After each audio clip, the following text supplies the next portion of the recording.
الحمد لله إن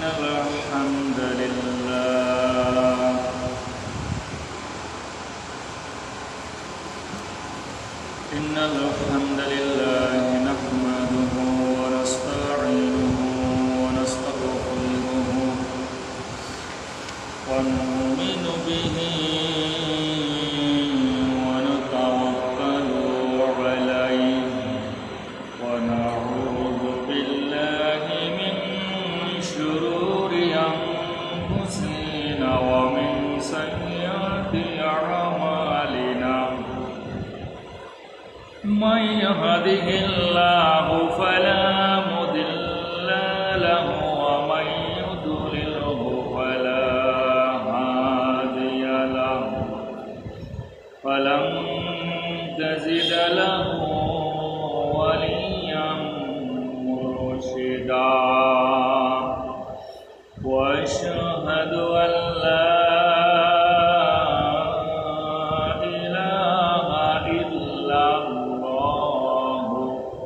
وحده لا شريك له إن أصدق الحديث كتاب الله وأحسن الهدي هدي محمد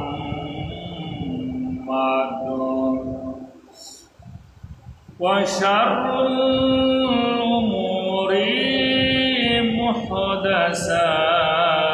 محدثاتها وكل محدثات بدعة وكل بدعة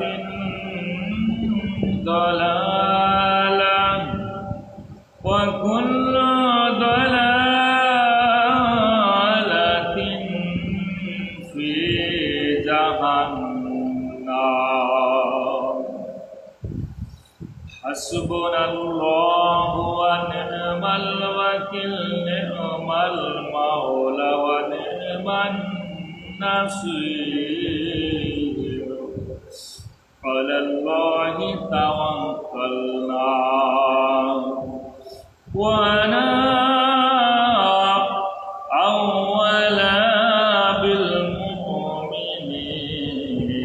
واشهد أن سيدنا وسندنا وحبيبنا ونبينا وبشيرنا ونذيرنا وطبيبنا وطبيب أرواحنا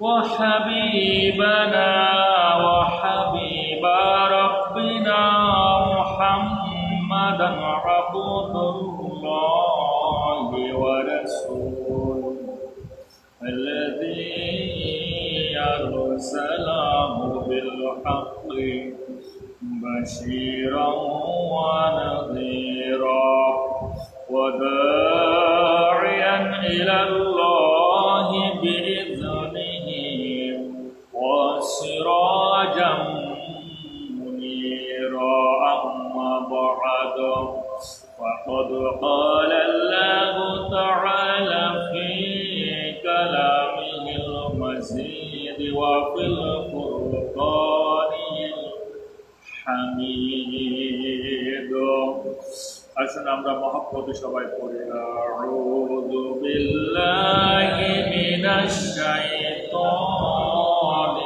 রাজীম বিসমিল্লাহির রাহমানির রহিম ফাইযা قضيتمুস সালাতা ফাযকুরুল্লাহা قياما وقعودا وعلى جنوبكم فإذا اطمأننتم فأقيموا الصلاة إن الصلاة كانت على المؤمنين كتابا موقوتا ثم قول الله تعالى عز وجل يا بني آدم قد أنزلنا عليكم لباسا يواري سوآتكم وريشا ولباس التقوى ذلك خير ذلك من آيات الله لعلهم يتذكرون إن الله وملائكته يصلون على النبي يا أيها الذين آمنوا صلوا عليه وسلموا تسليما اللهم محبت একটু জবানটা ছেড়ে দিয়ে পড়েন اللهم صل على سيدنا مولانا محمد وعلى آله سيدنا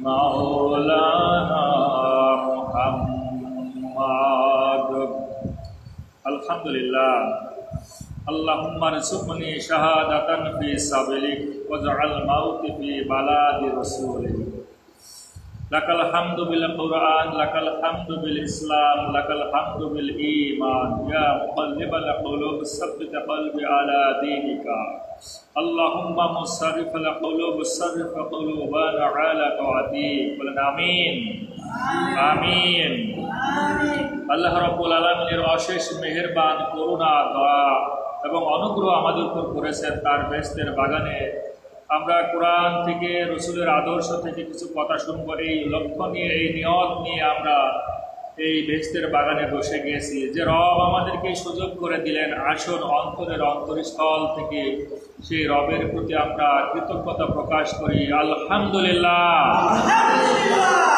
আরো জবানটা খুলে দিয়ে বলা লাগবে আলহামদুলিল্লাহ আসুন আমরা আল্লাহ সুবহানাহু ওয়া তাআলার শ্রেষ্ঠত্ব প্রকাশ করে আজকে এই আলোচনা শুরু করব আসুন আমরা জবানটা খুলে দিয়ে এই আকাশে বাতাসে সাক্ষী রাখতে চাই কাল কিয়ামতের ময়দানে যেন এই আমাদের ভয়েস আমাদের আওয়াজ যত দূর যাবে এই তত দূর আল্লাহ সুবহানাহু ওয়া তাআলার যত সৃষ্টিকুল থাকবে তারা যেন কিয়ামতের ময়দানে এই সাক্ষী দিতে পারে আজকে আমরা যা সাক্ষ্য দিব ঠিক কিনা লিল্লাহি তাকবীর আলেম ওলামা যেখানে আলেম ওলামা নাই যেখানে কোরআন আছে যেখানে কোরআন নাই যেখানে আলহামদুলিল্লাহ আল্লাহ রাব্বুল আলামিন আমাদের এই সাক্ষ্যকে যেন কিয়ামতের ময়দানে আমাদের ওই নাজাতের জারিয়া বানায় দেয় বলে আমিন দরুদ ও সালাম সেই একমাত্র পথ প্রদর্শক রাহমাতাল লিল আলামিন ইমামুল মুরসালিন আমাদের মতো পথ ভোলা মানুষগুলোকে পথ দেখাবার জন্য গোমরাহী মানুষগুলোকে মুক্তির বার্তা পৌঁছে দেবার জন্য আরবি নবী মোহাম্মদ মুস্তাফা আহমদ মুস্তাফা সকলে বলি সাল্লাল্লাহু আলাইহি ওয়াসাল্লাম আল্লাহ রাব্বুল আলামিন আমাদের জন্য পাঠিয়েছিলেন আল্লাহ রাব্বুল আলামিন তার বিশ্ব পয়গম্বরকে যে মদিনার সবুজ গম্বুজের নিচে ঘুমিয়ে আছে আমাদের এই দরুদ যেন সেখানে পৌঁছিয়ে দেয় বলেন আমিন আমিন আজকের এই কোরআনের ময়দানকে যারা অর্থ দিয়ে সাহায্য করলো এই কোরআনের ময়দানকে চালু রাখার জন্য সাপ্তাহিক এই প্রোগ্রামটা যদিও কারেন্ট ছিল না হয়তো আল্লাহ সুবহানাহু ওয়া তাআলার গোলামের মধ্য থেকে যারা এই কোরআনের প্রোগ্রামটাকে বাঁচিয়ে রাখলো জেউয়ে রাখলো আজকের এই প্রোগ্রামটাকে বাস্তবায়নের লক্ষ্য নিয়ে যারা এই পকেটের মধ্য থেকে তার কষ্ট অর্জিত টাকা দিয়ে এই কারেন্টের ব্যবস্থা করে দিল। আসুন আমরা তাদের জন্য দোয়া করি, আল্লাহ রাব্বুল আলামিন তার এই জান এবং তার এই মালকে যেন কবুল করে, বলেন আমিন। আল্লাহ রাব্বুল আলামিন তার পরিবারের উপর রহমত নাজিল করুক, তার আহাল পরিবার পরিজন যারা এই কবরে চলে গেছে এবং যারা জীবিত আছে প্রত্যেকের রুজিতে যেন বরকত দিয়ে দেন, বলেন আমিন। এবং আমরা যারা এই প্রোগ্রাম উপস্থিত আছে আল্লাহ সুবহানাহু ওয়া তাআলা আমাদের হায়াতে তাইয়্যিবা দান করুক, বলেন আমিন। এবং আমরা আজকের যে আলোচনা শুনবো, যে আলোচনাগুলো আমরা বলবো, এগুলো যেন আমাদের জীবনে প্রত্যেকটা ক্ষেত্রে পালন করার তৌফিক দিয়ে দেয়, বলেন আমিন। আল্লাহ রাব্বুল আলামিন কিন্তু বলে দিয়েছেন, গোলাম আমি তোমার কাছে জান্নাত বিক্রি করব। আল্লাহ আরশ আজিম থেকে বলতেছে আমি জান্নাত বিক্রি করব, কে আসো কেনার জন্য। মাঝে মাঝে দেখবেন মাইকিং করে, ইলিশ মাছ পাওয়া যায় 1 কেজি ওজনের, 1 কেজি ওজনের ইলিশ মাছ দাম একেবারে সস্তা, পানির মতো 1400 টাকা কেজি। এরকম একটা কিন্তু অফার দিয়ে দেয়, তাই না? মাঝে মাঝে কিন্তু আছে গরুর গোস্তর একটা মোটা তাজা গাভী জবাই হবে, মোটা তাজা গরু জবাই হবে, মোটা তাজা মহিষ জবাই হবে এই সমসপুরে 3 রাস্তার মাথায়। এরকমের অফার দিয়ে দেয়। আল্লাহ রাব্বুল আলামিন আরশ আজিম থেকে অফার দিতেছে, কে আসো আমি জান্নাত বিক্রি করব, আর বিনিময়ে আমারে তোমরা 2টা জিনিস দিবা। ইন্নাল্লাহ ইশতারা, আমি জান্নাত বিক্রি করব। আল্লাহ রাব্বুল আলামিন ঘোষণা দিতেছেন ইন্নাল্লাহ ইশতারা, সে রব ঘোষণা দিতেছেন আমি বিক্রি করব, বিক্রয় করব। মিনাল মুমিনিনা, আমি মুমিনদের কাছে বিক্রয় করব। আনফুসাহুম, যারা তার জানটা দিবে, ও আমওয়ালাহুম, আর তার মালটা দিবে আমার রাস্তায়। বিআন্না লাহুমুল জান্নাহ, আমি তার জন্য জান্নাত বিক্রি করব, বলেন আলহামদুলিল্লাহ। আল্লাহ রাব্বুল আলামিন এই জান্নাত বিক্রির জন্য আরশ আজিম থেকে আমাদের কাছে বারবার অফার করতেছে। সপ্তাহব্যাপী একদিন হয়তো আপনাদের কাছে এই অফারটা দেয়, একটা মহিষ জবাই হবে, গরু জবাই হবে, কিন্তু আরশ আজিম থেকে প্রতিটা মুহূর্ত আল্লাহ রাব্বুল আলামিন এই ঘোষণা দিতেছেন, কে আসো আমার জান্নাত আমি বিক্রি করব, বিনিময়ে 2টা জিনিস তোমরা দিবা। 1, তোমাদের জীবনখানা আমার রাস্তায় বিলিয়ে দিবা, আর 2, তোমরা তোমাদের সম্পদ আমার রাস্তায় বিলিয়ে দিবা।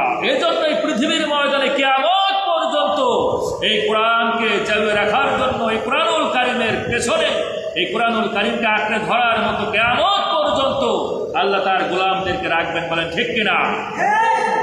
রাখবেন। তার গোলামদের মধ্যে থেকে পকেট ভরা মানি দিয়ে, টাকা দিয়ে, অর্থ সম্পদ দিয়ে এই কোরআনের প্রোগ্রামকে বাঁচিয়ে রাখবেন, বলেন আমিন। আমরা শুধু জাতে মাতাল নয়, আমরা জান্নাতেরও পাগল, ঠিক কিনা? মাঝে মাঝে খালি ফাঁকাগুলি হলেই বললেই হবে না যে খেলা হবে। বাংলাদেশে মাঝে মাঝেই বলতো খেলা হবে, খেলা হবে। নারায়ণগঞ্জের ওই পাগল নাস্তিক এই মুরতাদ বলতো খেলা হবে, আবার সারা রাত তাহাজ্জুদের নামাজও আদায় করত। আর সকালবেলায় গার্লস স্কুলে গিয়ে ছাত্রীদের সঙ্গে ড্যান্সেও অংশগ্রহণ করতে নাস্তিকটা, ঠিক না? আর মাঝে মাঝে বলতো খেলা হবে। আর একজন বলতো যে স্মার্ট বাংলাদেশ বলতে গিয়ে একেবারে মাসান সহ একেবারে সেই স্টেজ সহ ভেঙে পড়ে গিয়েছিল। নাম যেন কি, ওনার একটা ডাক নাম আছে, তার যেন কি যেন কাওয়া কাওয়া বলে যেন একটা ডাক দেয় আছে না? এই এই এই নাস্তিকটাও কিন্তু বলতো খেলা হবে, খেলা হবে। আজ কোথায় খেলোয়াড়? আজ 56,000 বর্গ মাইল এই বাংলার জমিনে খেলোয়াড় একটাও খুঁজে পাওয়া যায় না, ঠিক কিনা? 1941 সাল থেকে আল্লাহর একটা দল, আল্লাহর একটা মুজাহিদ বাহিনী এই যত জুলুম, যত নির্যাতন, যত গুম, যত খুন, যত রকমের মামলা হামলা, যতই জেল জরিমানা করেছেন, একদিনের জন্য আল্লাহর এই মুজাহিদ দলটাই দুনিয়া এই বাংলার জমিন ছেড়ে কোথাও পালিয়ে যায় না, ঠিক কিনা? আজও কিয়ামত পর্যন্ত আল্লাহর জমিনে আল্লাহর এই মুজাহিদ দলটা থাকবে, ঠিক কিনা?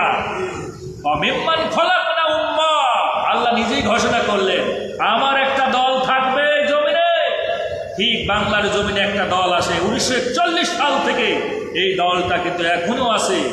যত নির্যাতন চালানো হয় এই দলের ঈমান তত বৃদ্ধি পেতে পায়, বলেন সুবহানাল্লাহ। এই দলটাকে যত নিপীড়ন করতে চায়, যত জুলুম, যত আয়না ঘরে ততই আল্লাহ রাব্বুল আলামিন তার এই বুকের মধ্যে ঈমানি তাজাল্লা বেশি বেশি করে বৃদ্ধি করে দেয়। বলেন সুবহানাল্লাহ। এজন্য খেলা হবে বললে হবে না। আল্লাহ রাব্বুল আলামিন কোরআনুল কারীম সূরা আম্বিয়া 21তম সূরা আম্বিয়ার 16তম আয়াতে কারিমার মধ্যে ডাক দিয়ে বললেন, ওমা খালাকনাস সামাআ ওয়াল আরদা ওয়া মা বাইনাহুমা লাঈবিন। দুনিয়ার গোলামেরা শোনো, আমি এই জমিনটাকে, আমি এই ময়দানটাকে, আমি এই বাংলাদেশকে খেলার জন্য তৈরি করি নাই। এই বাংলার 56,000 বর্গ মাইলকে আমি খেলাধুলা করার জন্য তৈরি করি নাই। এ কথা কার? আল্লাহ রাব্বুল আলামিন ঘোষণা করলেন, ওমা খালাকনাস সামাআ ওয়াল আরদা ওয়া মা বাইনাহুমা লাঈবিন। এই জমিনটাকে আমি খেলাধুলা করার জন্য, খেলতে খেলতে খেলাধুলা করার জন্য, ক্রীড়ার খেলার স্থলে আমি তৈরি করি না। আর তোমরা খেলা করতে চাও? আল্লাহ বলছে আমি খেলার জন্য তো পাঠাইনি এই জমিনটাকে, আর তোমরা বলো আমরা খেলা খেলবো। খেলা হবে, এরপরেও যদি খেলতে চাও, তোমার সে বাঘা বাঘা খেলোয়াড় 400 বছর রাজত্ব করেছিল ফেরাউন, ঠিক না? এই খেলোয়াড় কোথায় বিলীন হয়ে গিয়েছে? নমরুদ বিলীন হয়ে গিয়েছে, আবু জেহেল, উতবা, সাইবা, মুগিরার মতো এই খেলোয়াড় কিন্তু বিলীন হয়ে চলে গেছে, ঠিক কিনা? আর তুমি তো 16 বছরের খেলোয়াড়, তুমি তো এখনো পাকা খেলোয়াড় হওনি, একেবারে কাঁচা খেলোয়াড়। আর মুখে বলি দিলে হবে না। খেলা যদি খেলতেই চাও, আল্লাহ বলেন আমার জমিনে আমার দল আছে, খেলতে চাও? আমার দল খুব ভালো করে জানে যেই খেলায় যদি আমরা শহীদ হয়ে যাই, এই শহীদ তামান্না নিয়ে আল্লাহ সুবহানাহু ওয়া তাআলা কবরের মধ্যে তার গোলামকে খাওয়ার ব্যবস্থা করে দেয়। বলেন সুবহানাল্লাহ। আল্লাহ রাব্বুল আলামিন ডাক দিয়ে বললেন, এই বাংলার জমিনে নয়, তাম দুনিয়ার মধ্যে আমার মুজাহিদ দল আছে, আমি তাদেরকে খেলাই, বরং আমি তাদেরকে খেলতে দিই। এই কারণেই আমার খেলোয়াড়গুলো, এটাই কারণ হলো খেলতে চাই, কারণ তারা জানে ইউকাতিলুনা ফি সাবিলিল্লাহ।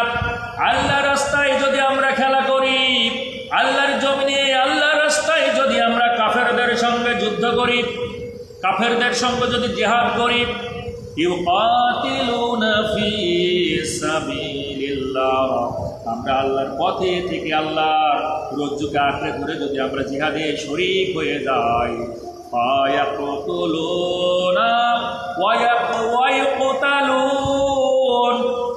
আল্লাহ বললেন আমার এই মুজাহিদ দলটা কাফেরদের গর্দানের উপর আঘাত করবে, আর এক এক করে জাহান্নামের টিকিট কেটে তাদেরকে জাহান্নামের ময়দানে পাঠিয়ে দিবে। অথবা এই কাফেরগুলো, আল্লাহর দুশমনগুলো, আল্লাহর মুজাহিদ বাহিনীকে হয়তো শহীদ করে দিবে। আল্লাহ বললেন হয় মার অথবা মর। আল্লাহর দল মুজাহিদগুলোকে আল্লাহ বললেন ফায়াকুতুলুনা ওয়া ইউকতালুন, তুই মার অথবা মরে যা, এই দুটার যে কোনো একটাই যদি তুমি করো, আল্লাহ রাব্বুল আলামিন ডাক দিয়ে বললেন আমি অবশ্যই তোমাদের জন্য জান্নাতের ব্যবস্থা করে রেখেছি। সুবহানাল্লাহ বলবেন না? তার মানে আল্লাহ ঘোষণা দিয়েই দিয়েছে, জমিনে খেলতে চাও, আমার মুজাহিদ দল আছে, আমার মুজাহিদ দলকে পাওয়ার দেওয়াই আছে। ফায়াকুতুলুনা ওয়া ইউকতালুন, হয় মারবি একবারে গর্দান বরাবর মারবি, অথবা নিজে মরবি। কারণ মরলি তুই কোথায় যাবি? শহীদি মর্তবা নিয়ে, শহীদি তাজাল্লা নিয়ে, শহীদি তামান্না নিয়ে তুই আমার জান্নাতের মধ্যে দাখিল হয়ে যাবেন। বলেন সুবহানাল্লাহ। আর তুমি যদি দুশমনের দলে থাকো, তুমি যদি আল্লাহর বিরোধী দলে থাকো, তুমি যদি শয়তানের দলে থাকো, তোমার এই লেজ গুটিয়ে নিয়েই এই জমিন থেকে পালানো লাগবে, ঠিক কিনা? আল্লাহ রাব্বুল আলামিন এখন আমাদেরকে একটা সুন্দর সুযোগ করে দিয়েছেন, বাক স্বাধীনতার ব্যবস্থা করে দিয়েছেন, বৈষম্য দূর করে দিয়েছেন। আজ মন খুলে কথা বলা যায়। সুতরাং এখনই সময়, ও বড়ইছড়া গ্রামের প্রত্যেকটা অভিভাবক, প্রত্যেকটা ভোটার, এখনই সময় ইসলামিক রাজতন্ত্র, ইসলামিক রাষ্ট্র এখনই কায়েম করার উত্তম সময়। আমি সকল দলের, বিশেষ করে ইসলামিক দলগুলোর সকল মাথাগুলোকে বলতে চাই, আপনারা এক কাতারে, এক মঞ্চে, এক প্ল্যাটফর্মে দাঁড়ায়া যান। এবং আল্লাহর এই কোরআন এই বাংলার জমিনে সংবিধান হিসাবে কবুল করে নেন, বলেন আমিন। আল্লাহ সুবহানাহু ওয়া তাআলা যেন এই সংবিধান এই বাংলার জমিনে প্রতিষ্ঠা করে দেন এবং সকল ইসলামিক দলগুলোকে যেন, সকল ইসলামিক দলগুলোর মাথাগুলোকে যেন এক কাতারে সামিল করে দেয়, বলেন আমিন। 1 ঘন্টাও সময় লাগবে না বাংলার জমিনে কোরআন প্রতিষ্ঠা হতে। আর কোরআন যদি প্রতিষ্ঠা হয়ে যায় এই বাংলার জমিনে একজন বৌদ্ধ সে একজন ব্যক্তি হিসেবে যতটা অধিকার পাবে, একজন মুসলমানও সেই অধিকার পাবে। একজন হিন্দু সে যতটুকু বাংলার জমিনে অধিকার পাবে, কোরআন যদি প্রতিষ্ঠা হয়ে যায় একজন মুসলমানও ব্যক্তি হিসাবে সেই ততটুকু অধিকার পাবে। একজন সিটিজেন হিসাবে, নাগরিক হিসাবে, একজন খ্রিস্টান, একজন ইহুদি, একজন বৌদ্ধ, সকল ধর্মের সকল স্তরের মানুষগুলো একেবারে ব্যক্তি হিসাবে, নাগরিক হিসাবে এই জমিনে সুশাসন তারা পাবে, বলেন ঠিক কিনা? এই জন্য দরকার সুশাসন, আর সুশাসনের জন্য দরকার একটাই সংবিধান, সেটা হলো আল্লাহর বানানো আসমানি সিলেবাস, সেটার নাম হলো মহাবিশ্বের মহাবিশ্বয় মহাগ্রন্থ আল কোরআনুল কারীম, বলেন আমিন। আল্লাহ কবুল করেন, বলেন আমিন। আমি আপনাদের খেদমতে আজকে 2টা আয়াতে কারিমা তিলাওয়াত করেছি। একটা হলো, আমি গত পর্বে আলোচনা করেছিলাম এই 13 নামাজের 13টা ফরজের প্রথম 3টা ফরজ আমি কথা বলেছি। একটা হলো শরীর পাক, আর একটা হলো জায়গা পাক, আর একটা হলো কাপড় পাক, মনে আছে? একটা নাম কি? কাপড় পাক। এই শরীর পাক প্রথম হলো কি? শরীর পাক, এরপরে কাপড় পাক, এরপরে জায়গা পাক। মুখস্থ করবেন কিন্তু, যেহেতু আমি আলোচনা করি না, মুখস্থ করে রাখবেন। এই 13টা ফরজ আজকে আলোচনা করব যে নির্দিষ্ট সময়ে সলাত আদায় করা, অর্থাৎ বক্ত মতো সলাত আদায় করা। আর একটা হলো আপনার সতর ঢাকা, অর্থাৎ লিবাস, খুবই গুরুত্বপূর্ণ এই লিবাস, সতর ঢাকা। বিশেষ করে মা বোনদের জন্য আজকের আলোচনাটা অত্যন্ত গুরুত্বপূর্ণ। কেননা যত কষ্ট করে তারা সলাত আদায় করুক না কেন, যদি লিবাসের ব্যাপারে সচেতন না হয়, সতর যদি সঠিকভাবে ঢাকা না হয়, তাহলে নামাজ হবে না। এই জন্য মা বোনরা একটু কান খাড়া করে আজকের আলোচনাটা যতটুকু সম্ভব শুনবেন। প্রথম হলো আল্লাহ সুবহানাহু ওয়া তাআলা এই সূরা নিসা, ৪র্থতম সূরা নিসার ১০৩তম আয়াতের মধ্যে বললেন, আমি তোমাদের জন্য সলাতের ব্যবস্থা করেছি, তবে 3টা পদ্ধতিতে তোমরা সলাত আদায় করবে। কয়টা? 3টা পদ্ধতি। কি কি জানা আছে?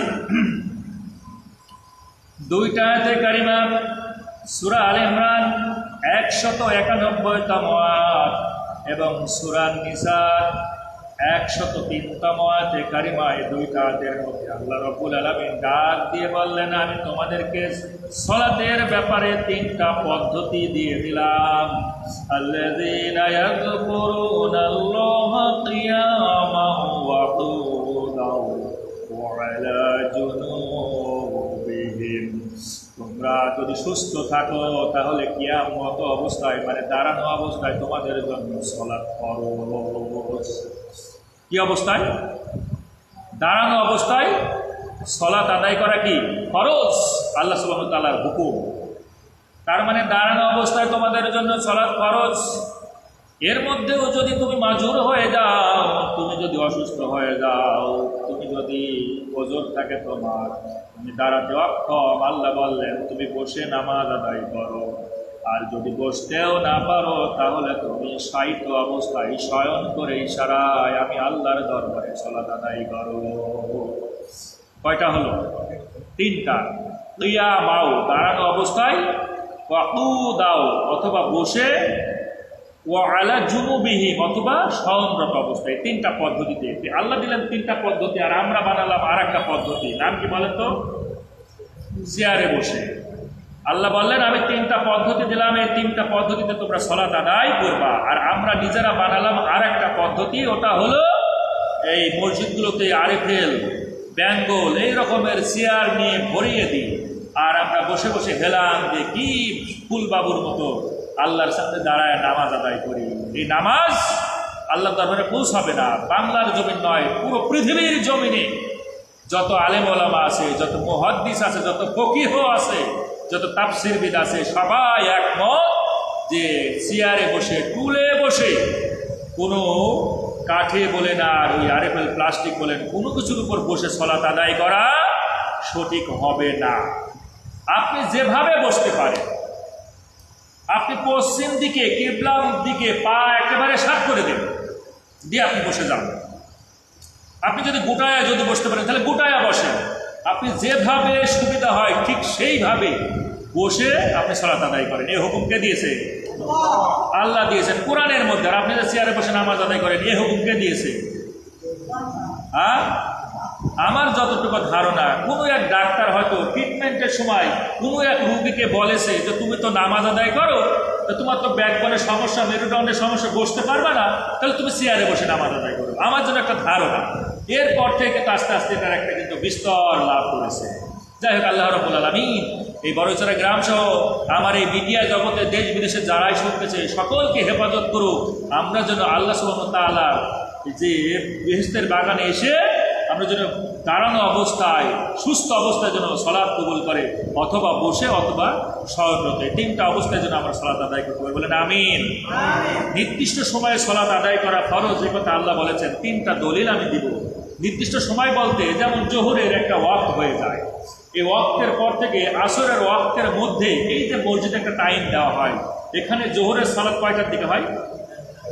একটা 1:30 মিনিটে, 1:30টার সময়। তার মানে 1:30 মিনিটে এই মসজিদে সালাত আদায় করা ফরজ। কয়টার সময়? 1:30 মিনিট। কোনো জায়গায় যদি 2টার সময় যায় তাহলে সে 2টার সময় সে সালাত আদায় করা সেই মসজিদের জন্য ফরজ। আর এক জায়গায় যদি 1:15তে দেয় তাহলে 1:15 মিনিটে সালাত আদায় করা ওই মসজিদের মুসল্লিদের জন্য ফরজ। এটা মাথায় রাখা লাগবে। যেহেতু আল্লাহ বলেই দিয়েছেন ইন্নাস সালাতা, নিশ্চয় সালাত, কানাত হলো আলাল মুমিনিনা, মুমিনদের উপর, মুমিনদের জন্য, কিতাবাম মাওকুতা। কিতাব শব্দের অর্থ হলো ফরজ। কিতাব শব্দের অর্থ কি? ফরজ। শুধু ফরজ না, কিতাব শব্দের অর্থ হলো আপনার আমল নামা। কিতাব শব্দের অর্থ হলো ওই যে কিয়ামতের ময়দানে আপনার যে হিসাবখানা দিবে, হিসাব দিবে, এটাও হলো এই কিতাব শব্দের অর্থ। অর্থাৎ কিতাব মানে বই, কিতাব মানে পুস্তক, কিতাব মানে কুরআন, কিতাব মানে আপনার আমল, কিতাব মানে হলো ফরজ। অর্থাৎ প্রত্যেকটা মুমিন নরনারীর জন্য নির্দিষ্ট সময়ে সালাত আদায় করা ফরজ। এ কথা কার? আল্লাহ সুবহানাহু ওয়া তাআলা। মাওকুতা, এই মাওকুতা শব্দের অর্থ হলো নির্দিষ্ট সময়ে, নির্দিষ্ট সময়ে প্রত্যেকটা নরনারীর উপরে সালাত আদায় করা ফরজ। এটা হলো মাওকুতা শব্দের একেবারে শাব্দিক অর্থ। আল্লাহ রাব্বুল আলামিন তিনটা দলিলের মধ্যে একটা কোরআনুল কারিমে দিলেন আর দুইটা হাদিসের ভিতরে আসতেছে। তাবুক যুদ্ধ, বিশ্বনবী তাবুক যুদ্ধে রওনা দিলেন। তাবুক যুদ্ধে গিয়ে ফজরের সালাতের সময় হয়ে গিয়েছে। আব্দুর রহমান বিন আউফ রাদিয়াল্লাহু তাআলা আনহু সালাতের জন্য দাঁড়ায় গিয়েছেন ফজরের সময়। বিশ্বনবী আসলেন, এসে সালাতে দাঁড়ায় গেলেন, কাতারে দাঁড়ায় গেলেন। কাতারে দাঁড়ানোর পর এরপরে এক রাকাত বিশ্বনবী ফেল করেছেন। আব্দুর রহমান বিন আউফের ইমামতিতে সালাত যখন সমাপ্ত হয়ে যায়, আল্লাহ রাসূল যে এক রাকাত ফেল হয়ে গিয়েছে, এক রাকাত যে পায় নাই, বিশ্বনবী একা একা দাঁড়ায় গেলেন, এক রাকাত সালাত আদায় করলেন। সালাত আদায় করার পর আব্দুর রহমান বিন আউফ রাদিয়াল্লাহু তাআলা আনহুকে ডাক দিয়ে বললেন, হে আমার সাহাবী, তুমি যে সঠিক টাইমে নামাজ শুরু করে দিয়েছো, এটা অবশ্যই তুমি সঠিক কাজ করেছো। সুবহানাল্লাহ বলবেন না? তুমি যে নির্দিষ্ট সময়ে সালাত আরম্ভ করে দিয়েছো, এটা তুমি সঠিক কাজ করেছো, ভালো কাজ করেছো। বিশ্বনবী দাঁড়ায় গেছেন আব্দুর রহমান বিন আউফ রাদিয়াল্লাহু তাআলা আনহুর পেছনে সালাতের জন্য। সুবহানাল্লাহি ওয়া বিহামদিহি, সুবহানাল্লাহিল আযীম। এই হলো ডিসিপ্লিন। এটা হলো কি? ডিসিপ্লিন। এটা হলো সময় বর্তিকা, এই যে সময়ের প্রতি আমাদের শ্রদ্ধা বা ভালোবাসা। আমি দুইটা মসজিদ পেয়েছি বাংলাদেশে, যে দুইটা মসজিদের টাইমকে একেবারেই কিছুই মনে করেনি ইমাম। দুইটা মসজিদ, কখনো 10 মিনিট পরে সালাত আদান জামাত শুরু হয়, কখনো 5 মিনিট পরে, কখনো 3 মিনিট পরে, কখনো 15 মিনিট পরে, কখনো 5 মিনিট, এইভাবে দেরি করে সালাত আদায় করে। এসে গল্প করে, বাইরে এসে গল্প শুরু করে দেয়। কিন্তু দেখছে টাইম হয়ে গেছে, ও খেয়ালই না, ও ও টেনশনই নাই, কারণ ও তো হাফেজ। হাফেজ হলে তো আসলে ওই আয়াত সে জানে না, আর জানলেও সে মানে না। আল্লাহ সুবহানাহু ওয়া তাআলা এই মানুষ, এই নির্বোধ মানুষগুলোকে মানে একেবারে সুবুদ্ধি দান করেন। বলেন আমি এই দুইটা মসজিদ আমি পেয়েছি যে টাইমের ব্যাপারে একেবারেই নির্বোধ, একেবারে জ্ঞানহীন, কোনো জ্ঞান নেই।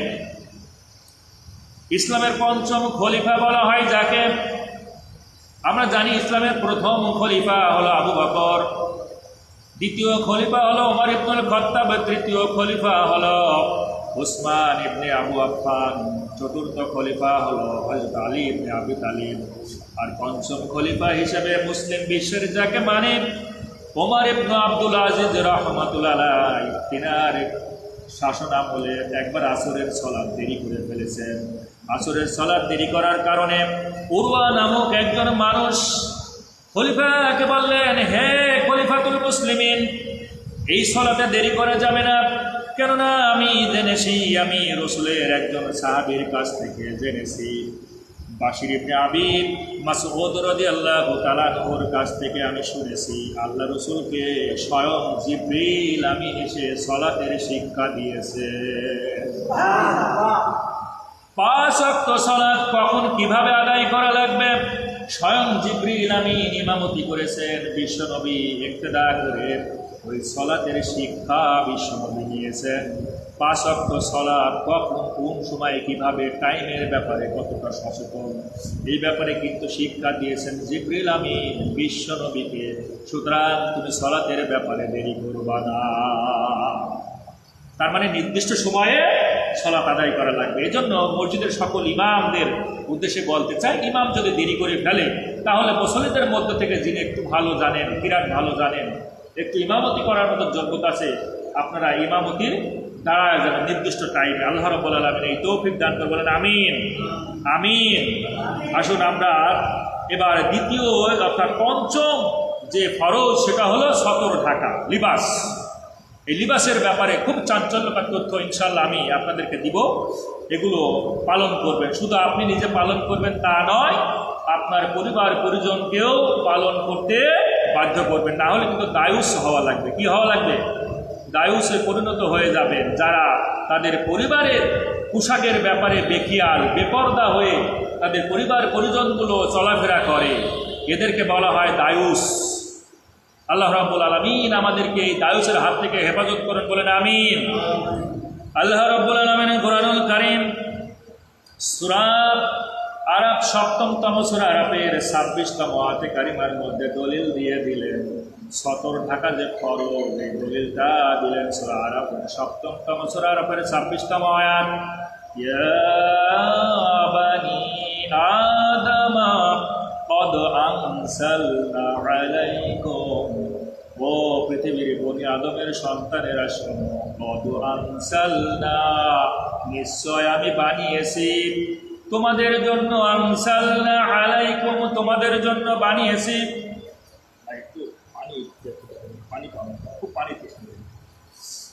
আল্লাহ রাব্বুল আলামিন বললেন, ও বনি আদমের সন্তানেরা শোনো, কদ আনসালনা আলাইকুম, আমি তোমাদের জন্য বানিয়েছি লিবাসাই, লিবাস বানিয়েছি, ইউয়ারি সাওয়াতিকুম, যাতে করে তোমাদের লজ্জা স্থানগুলো ঢাকতে পারো, লজ্জা স্থানগুলো ঢাকতে পারো, সাওয়াতিকুম ওয়ারিসা, এবং আরো বর্ধিত, আরো যদি তোমরা জাঁকজমকভাবে পোশাক পরিধান করো, তোমাদের সৌন্দর্য আরো বেশি পরিমাণে বৃদ্ধি পেয়ে যাবে।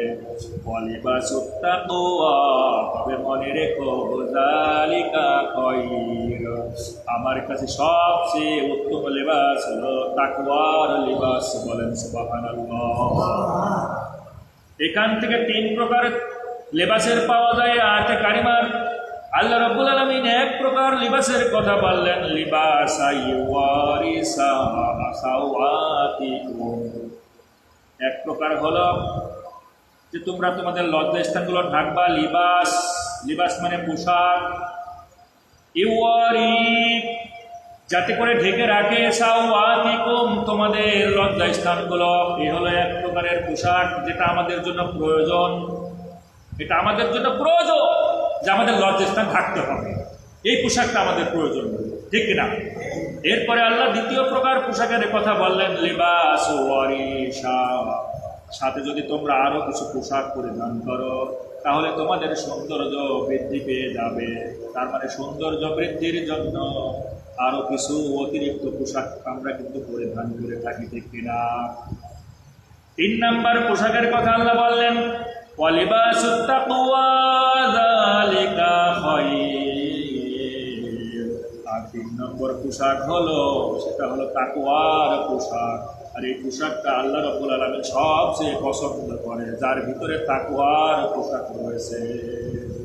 একটু জিকির করেন, লা ইলাহা ইল্লাল্লাহ।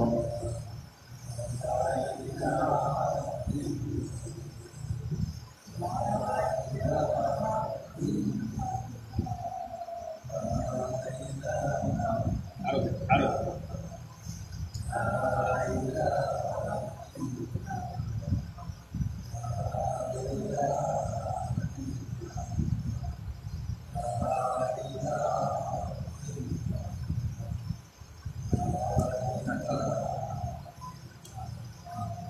লা ইলাহা ইল্লাল্লাহ মুহাম্মাদুর রাসূলুল্লাহ। তাহলে 3 প্রকার লিবাস আমরা পেলাম। এই 3 প্রকার নিয়ে ইনশাআল্লাহ আমরা আলোচনা করব। এছাড়াও আলোচনা করব ইসলামের দৃষ্টিতে কোন কোন পোশাক আপনি পরিধান করবেন। আর ইসলাম আপনাকে 10 রকম পোশাক পরিধান করতে নিষেধ করেছেন। এই 10 প্রকার পোশাকের ব্যাপারে আমরা জানবো ইনশাআল্লাহ। কয় প্রকার পোশাক? ইসলামের দৃষ্টিতে, ইসলামের চোখে 10 রকমের পোশাক পরিধান করা যাবে না।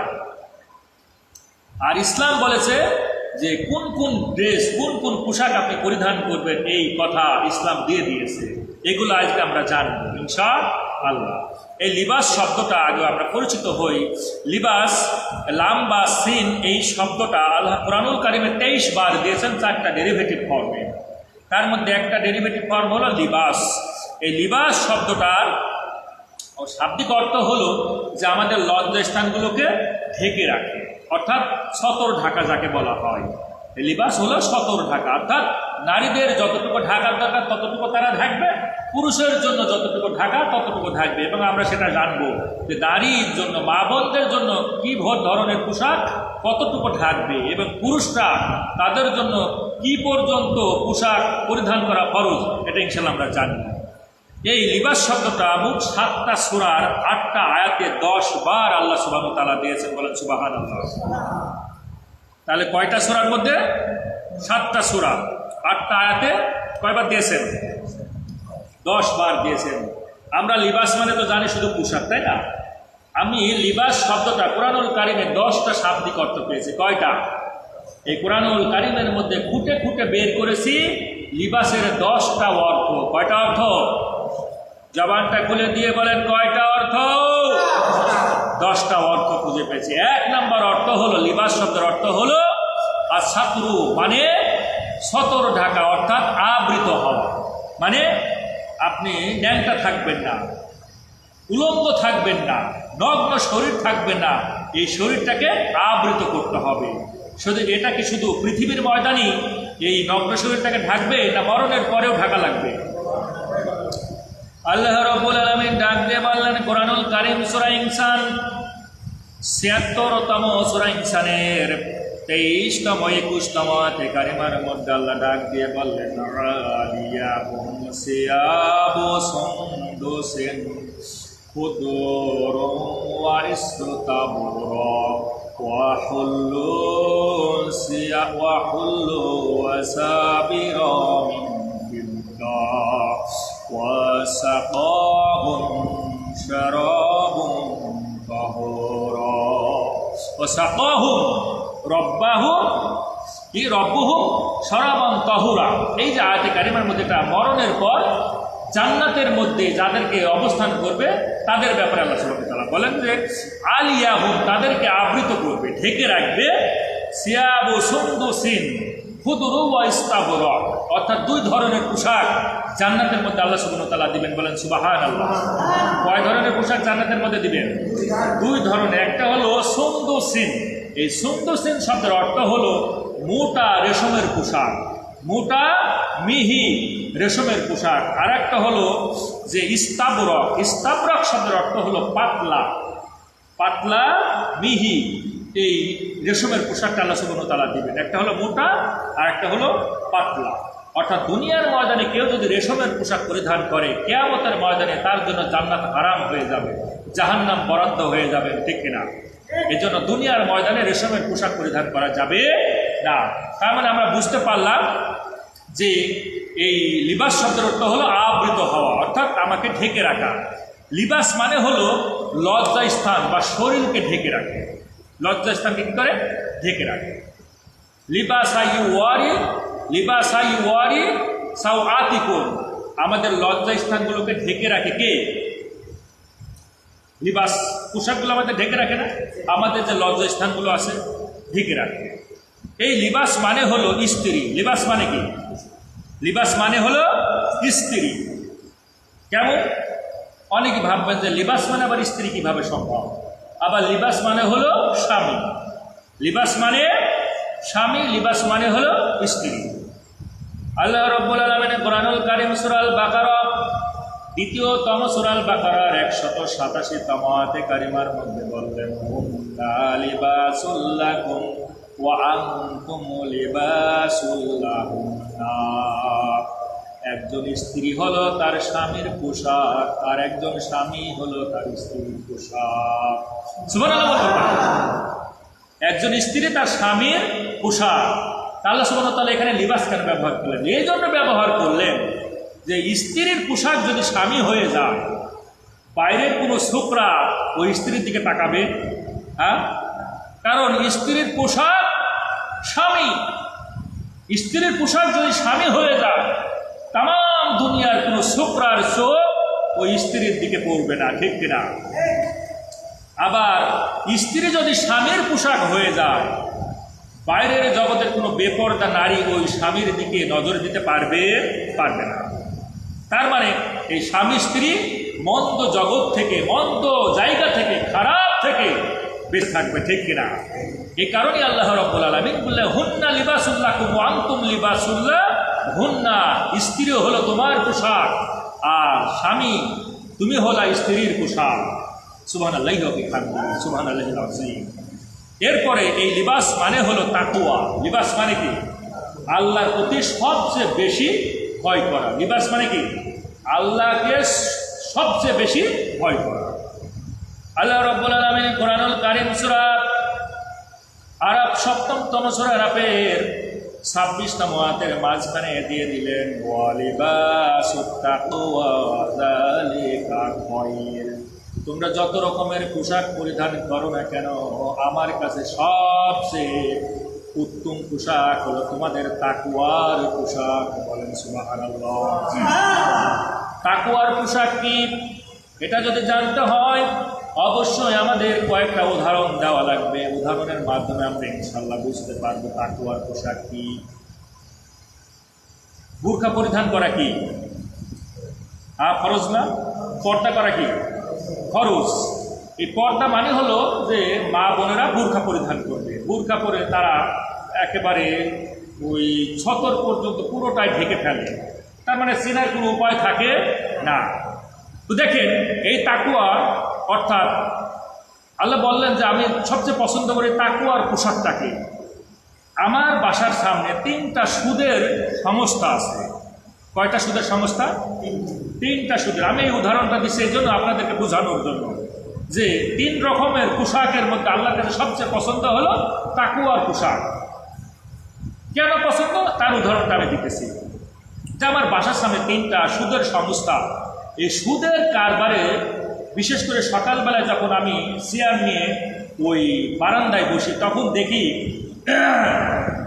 অত্র বিশেষ করে এই সমস্তুর বলেন, ওই বাইশেলিয়া বলেন, ওই বড়ইসারা বলেন, আর ওই জানিপুর বলেন, আর সন্তোষপুর বলেন, নিশ্চিন্ত বাড়িয়া বলেন, যত আশপাশে আছে প্রায় মানুষই তারা কিন্তু আপনার স্বাভাবিক ড্রেস পরে যায় না, তারা কিন্তু ওই পর্দা করে পোশাক পরিধান করে একেবারে মুখ চোখ ঢেকে বোরখা পরে তারা কিন্তু ওই সুদের কারখানাতে যায়। কেন যায়? একটাই কারণ, যেন কেউ বুঝতে না পারে যে আমি এই সুদের কাছ থেকে সমিতির টাকা উত্তোলন করতে যাচ্ছি। এই ভয়টা কাকে করলো? আল্লাহকে ভয় করলো না, এ ভয় করলো কাকে? মানুষকে ভয় করলো। অর্থাৎ কেউ যেন কোনো নামাজি ব্যক্তি আমাকে দেখে না ফেলে যে আমি আবার সুদের সঙ্গে জড়িত আছি। এই কারণেই পর্দা সে করেছে, পর্দা মানে ফরজ সে পালন করেছে, পর্দা করে যাচ্ছে সুদের কারখানাতে সুদের কালেকশন করার জন্য। তাহলে এই ভয়টা সে করলো মানুষকে, আল্লাহকে নয়। ঠিক কিনা? আল্লাহ রাব্বুল আলামিন এই কারণেই বললেন ওয়াহাল্লাল্লাহুল বাইয়া ওয়া হাররামার রিবা, আমি অবশ্যই সুদকে করেছি হারাম আর ব্যবসাকে করে দিয়েছি হালাল। এরপরেও যারা বোরখা পরিধান করে, বোরখা পরে নাক মুখ চোখ ঢেকে সুদের সংস্থায় গিয়ে যারা সুদ কালেকশন করে চলে আসে, আমার তো মনে হয় এটা সে কিন্তু তাকওয়ার পোশাক পরিধান করে নাই। ঠিক কিনা? এটা কি সে তাকওয়ার পোশাক করলো? তাকওয়ার পোশাক তো সেই করলো যে একেবারে মহাসাগর, আটলান্টিক মহাসাগর, প্রশান্ত মহাসাগরের তলদেশে গিয়েও স্মরণ করবে কাকে? এরপরে আমরা রমজান মাসে আসি না? রমজান মাসে যখন আমরা একেবারে সেই সন্ধ্যা 7টার সময় আজান দেয়, 16 ঘন্টা বিশাল ব্যবধানে আমরা যখন সিয়াম পালন করি, আমরা তো ইচ্ছা করলে দরজা জানালা বন্ধ করে দিয়ে 1 গ্লাস পানি ঢপ করে খেয়ে ফেলতে পারি, অন্তত কেউ তো দেখতে পাবে না। ঠিক কিনা? এরপরেও কেন আমরা খাই না? না খাওয়ার একটাই কারণ হলো আমরা আল্লাহকে ভয় করি, কোনো মানুষকে ভয় করি না। একটাই কারণ যে তামাম দুনিয়া আমার এই সিয়ামের প্রতিদান কেউ দিতে পারবে না, দিতে পারবে আমার রব আল্লাহ রাব্বুল আলামিন। এই কারণে এই তাকওয়া আমরা অর্জন করি। আল্লাহ রাব্বুল আলামিন ডাক দিয়ে বললেন, এই তামাম দুনিয়ার মধ্যে আমি ওই বান্দাকে সবচেয়ে ভালোবাসি। ইন্না আকরামাকুম ইনদাল্লাহি আতকাকুম, সূরা হুজুরাত 49তম সূরা হুজুরাতের 13তম আয়াতে কারিমার মধ্যে আল্লাহ বললেন, এই পৃথিবীর মধ্যে আমি সবচেয়ে ওই বান্দাকে বেশি ভালোবাসি যে বান্দা এই পৃথিবীর মধ্যে সবচেয়ে আমি আল্লাহকে বেশি ভয় করে। তার মানে এই পৃথিবীর মধ্যে সবচেয়ে বড় ভয় করতে হবে কাকে? আল্লাহ। তাহলে আপনি বোরখা পরিধান করে একেবারে চোখ মুখ ঢেকে গেলেন সুদের কারখানায় সুদ নিয়ে আসতে, তাহলে কি আপনার ভিতর তাকওয়া থাকলো? কি দরকার ছিল এই পোশাকের তাকওয়া? আপনার যদি অন্তরের মধ্যে আল্লাহর তাকওয়া না থাকে, ভয় না থাকে, তাহলে তো সেটা তাকওয়া হলো না। হলো না। বিশ্বনবীকে প্রশ্ন করলেন সাহাবা আজমাইন, আল্লাহ রাসূল এই পৃথিবীর মধ্যে এমন কি কাজের কারণে অধিকাংশ মানুষগুলো জান্নাতে যাবে? আল্লাহর হাবিব বিশ্ব নবী জানায়া দিলেন 2 শ্রেণীর মানুষ, 2টা কারণের অধিকাংশ মানুষগুলো জান্নাতে যাবে। 1 নাম্বার হলো আত্তাকুল্লাহ, যারা আল্লাহ রাব্বুল আলামিনকে সবচেয়ে বেশি ভয় করে। আর দ্বিতীয় হলো ওয়া হুসনুল খুলুক, যার উত্তম চরিত্র, যার চরিত্র হলো সবচেয়ে ভালো। এই 2 ক্যাটাগরি অর্থাৎ 2টা বৈশিষ্ট্যের কারণে অধিকাংশ মানুষগুলো জান্নাতের মধ্যে যাবে। সুবহানাল্লাহ বলবেন না? এখানে কিন্তু আল্লাহ বলে নাই যে নামাজ পড়তে পড়তে একবারে কপালে ঘাঁটি হয়ে যাবে। রসুল কিন্তু কথা বলেছে যে নামাজ পড়তে পড়তে ঘাঁটি হয়ে যাবে, এই মানুষগুলো বেশি জান্নাতে যাবে বলেছে। তসবিহ তাহলিল করতে করতে সকাল থেকে সন্ধ্যা লেগে গিয়েছে, এ কথা কি বলেছে? হজ করতে গিয়েছে লক্ষ লক্ষ টাকা খরচ করে, এরপরে কি বলেছে যে অধিকাংশ হাজিরা জান্নাতে যাবে? বলেছে? বলে নাই। বলেছে কি? যে সবচেয়ে আল্লাহকে যারা বেশি ভয় করবে, 1, আর 2 নম্বর হলো বা হুসনুল খুলুক, অর্থাৎ যার চরিত্র খুবই সুন্দর চমৎকার। এই 2 শ্রেণীর কথা বলা হয়েছে। ঠিক কিনা? আর আল্লাহ রসুলকে আবার প্রশ্ন করা হলো, ইয়া রাসূলুল্লাহ, অধিকাংশ মানুষ জাহান্নামে যাবে কি কারণে?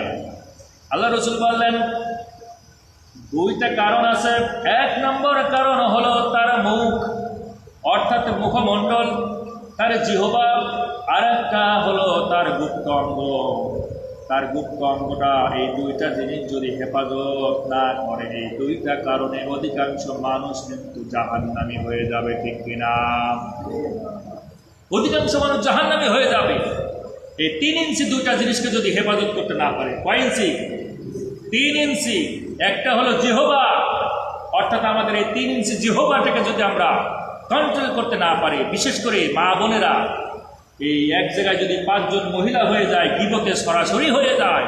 ও মা বোনেরা, তোমরা কি নিয়ে গীবত করো? তুমি কি জানো তুমি এই গীবতের কারণে তোমার যত সওয়াব, তোমার যত ভালো আমল, সবগুলো যার ব্যাপারে গীবত করতেছো তার কাছে চলে যায়, আর তার শত পাপ তোমার কাছে চলে আসে। তুমি কাকে নিয়ে গীবত করো? কি পাও গীবত করে? এই জিহ্বাটাকে কন্ট্রোল করা লাগবে। পরচর্চা করা যাবে না, পরনিন্দা করা যাবে না, গালি দেওয়া যাবে না, কাউকে বেফায়েসে কথা বলা যাবে না, কাউ সঙ্গে খারাপ আচরণ করা যাবে না, কাউকে আমরা আঘাত করব না, মন্দ কথা বলবো না, এমন কিছু বলবো না যার অন্তরের মধ্যে কষ্ট পেয়ে যায়। এই জিহ্বাটাকে আমাদের কন্ট্রোল করা লাগবে, ঠিক কিনা? এই 3 ইঞ্চি জিহ্বাকে আমাদের কন্ট্রোল করা লাগবে। আর একটা 3 ইঞ্চি জিনিস আছে গুপ্ত অঙ্গ। এই 3 ইঞ্চি জিনিস যদি আমরা হেফাজত করতে না পারি, তাহলে কিন্তু জাহান্নামে যাওয়া লাগবে, ঠিক কিনা? তার বাস্তব উদাহরণ এই বাংলার জমিনে, ওই একটা নাম দিছে না, বাংলার জমিনে একজন আছে না, 3 ইঞ্চি হারুন আছে না? হারুনের নাম কি? 3 ইঞ্চি হারুন। কয়েকদিন আগে তার নাম হলো কি, ভাতের হারুন। মানে ভাতের হোটেল দিয়েছিল। ও যেই যেত, নায়িকা, যত রকমের নায়িকা আছে, ওই রাতের বেলায় ওকে ডিনারে নিয়ে ও সেলফি তুলে পোস্ট করে দিত। এই জন্য ওই হারুনের নাম হলো, ডিবি প্রধান ছিল। কিন্তু দেখেন, আল্লাহ তার এত সম্মান দিয়েছিল, বাংলার জমিনে প্রশাসনিকভাবে সে একেবারে ডিবি প্রধান ছিল, ডিবিদের প্রধান ছিল। এই ডিবি প্রধান এত সম্মান পাওয়ার পরে শুধুমাত্র তার ওই 3 ইঞ্চি এই জিনিসটার কারণে আল্লাহ সুবহানাহু ওয়া তাআলা তার এমন লাঞ্ছিত করলো, তার নামই দিয়ে দিলেন 3 ইঞ্চি হারুন, ঠিক কিনা? রফিকুল ইসলাম মাদানির নাম শুনেছেন? শোনেন নাই? রফিকুল ইসলাম মাদানি খুব ছোট্ট মানুষ, একেবারে ওকে তো 3 ইঞ্চি ধরা যায়, বেশি লম্বা না। আল্লাহর এই কোরআনের পাখিটা, এই মানুষটা দেশ বিদেশ সব জায়গায় এই কোরআন নিয়ে চষে বেড়ায়, এই কোরআনের কথাগুলো বলে। এই আল্লাহর এই গোলামটাকে ধরলো, ধরার পর মতিঝিলে গিয়ে একটা উলঙ্গ নারীর সঙ্গে তাকে উলঙ্গ করলো, করার পর তাকে ভিডিও করা হলো, ছবি তোলা হলো, আর বলা হলো তোমার এই একেবারে ন্যাংটা ছবি পুরো দেশবাসী, বিদেশের মানুষগুলোকে দেখাবো, দেখো হুজুরদের এই জিনিসটা দেখো। রফিকুল ইসলাম মাদানি এই মানুষটা অজান্তে আল্লাহর কাছে দোয়া করে বসলেন যে, রব, যে মানুষ তোমার এই কোরআনের মানুষটার ইজ্জত সারা পৃথিবীর মানুষকে দেখানোর জন্য চেষ্টা করলো, যারা আমাকে এই বেইজ্জত করলো, আল্লাহ তুমি তো দেখলা, তুমি তাদেরকে বেইজ্জত করো। দেখেন, রফিকুল ইসলাম মাদানির সম্মান বেড়েছে না কমেছে? জবানটা খুলে দিয়ে বলেন, বেড়েছে না কমেছে? বেড়ে গিয়েছে। আর এই 3 ইঞ্চি হারুনের মান, সম্মান, ইজ্জত তাকে একবারে ধুলোই মিশিয়ে দিয়েছেন আল্লাহ সুবহানাহু ওয়া তাআলা, ঠিক কিনা? আল্লাহ ধরে না, ধরে না, যদি ধরে ছাড়ে না। আল্লাহ রাব্বুল আলামিন ডাক দিয়ে বললেন, আল্লাযিনা কাফারু বিআয়াতিনা, যারা আমার কোরআনের সঙ্গে বেয়াদবি করে, যারা আমার কোরআনের মানুষের সঙ্গে বেয়াদবি করে, আল্লাহ রাব্বুল আলামিন ডাক দিয়ে বললেন, সানাসতাদরিজুহুম মিন হাইসু লা ইয়ালামুন। আল্লাহ বললেন, আমি তিলে তিলে, আমি ধীরে ধীরে তারে ধ্বংস করব, সে টের পাবে না, টেরও পাবে না। সানাসতাদরিজুহুম, এই সানাসতাদরিজুহুম শব্দের অর্থ হলো যে আমি ধীরে ধীরে ধ্বংস করব। একবারে ধ্বংস করবে না আল্লাহ সুবহানাহু ওয়া তাআলা। আল্লাহ একবারে ধ্বংস করবে না। আল্লাহ কি করবে? সানাসতাদরিজুহুম শব্দের অর্থ হলো ধীরে ধীরে, ধীরে ধীরে তাকে ধ্বংস করবে। এবং মিন হাইসু, কিভাবে ধ্বংস করবেন, কোন উৎস থেকে ধ্বংস করবেন, এবং তাকে কোন দিক থেকে ধ্বংস করবে, লা ইয়ালামুন, ওই বান্দা টেরও পাবে না, সে বুঝতেও পারবে না। এজন্য 16 বছরের ক্ষমতাধর মানুষ সে কিন্তু বুঝতেও পারে নাই এই 5ই আগস্ট আমার এই গণভবন থেকে এই বড় বড় হাঁস, বড় বড় ইলিশ মাছ, বড় বড় ছাগলের রান, বড় বড় গরুর রান, বড় বড় এই পাঙ্গাস মাছ, ফ্রিজ ভরা এত খাবার, ফ্রিজ ভরা এত খাবার দাবার, এত আরাম আয়েশের জগৎ ছেড়ে আমার ফেরাউনের মতো এই জমিনটা ছেড়ে দিয়ে একের বঙ্গোপসাগর পাড়ি দিয়ে আমার দাদার দেশে পালাতে হবে, এটা কি জানতো? জানতো না। আল্লাহ বললেন, ওয়াল্লাযীনা কাফারু বিআয়াতিনা, যদি আমার কোরআনের সঙ্গে বেয়াদবি করো আর আমার কোরআনের মানুষের সঙ্গে যদি বেয়াদবি করো, সানাসতাদরিজুহুম, আমি তোমাদেরকে ধ্বংস করব তিলে তিলে, মিন হাইসু, কিভাবে ধ্বংস করব, লা ইয়ালামুন, তুমি টেরও পাবা না, টের পেয়েছেন? পাই না। গোয়েন্দা বিভাগ যেদিন 5ই আগস্ট এই নির্যাতনকারী, জুলুমকারী, বৈষম্য সৃষ্টিকারী চলে যাবে, তার 1 ঘন্টা আগে অর্থাৎ 45 মিনিট আগে এই গোয়েন্দা সংস্থা বারবার রিপোর্ট দিতেছে যে শাহবাগ থেকে গণভবনে আসতে সময় লাগে মাত্র 30 মিনিট, আধা ঘন্টা সময় লাগে।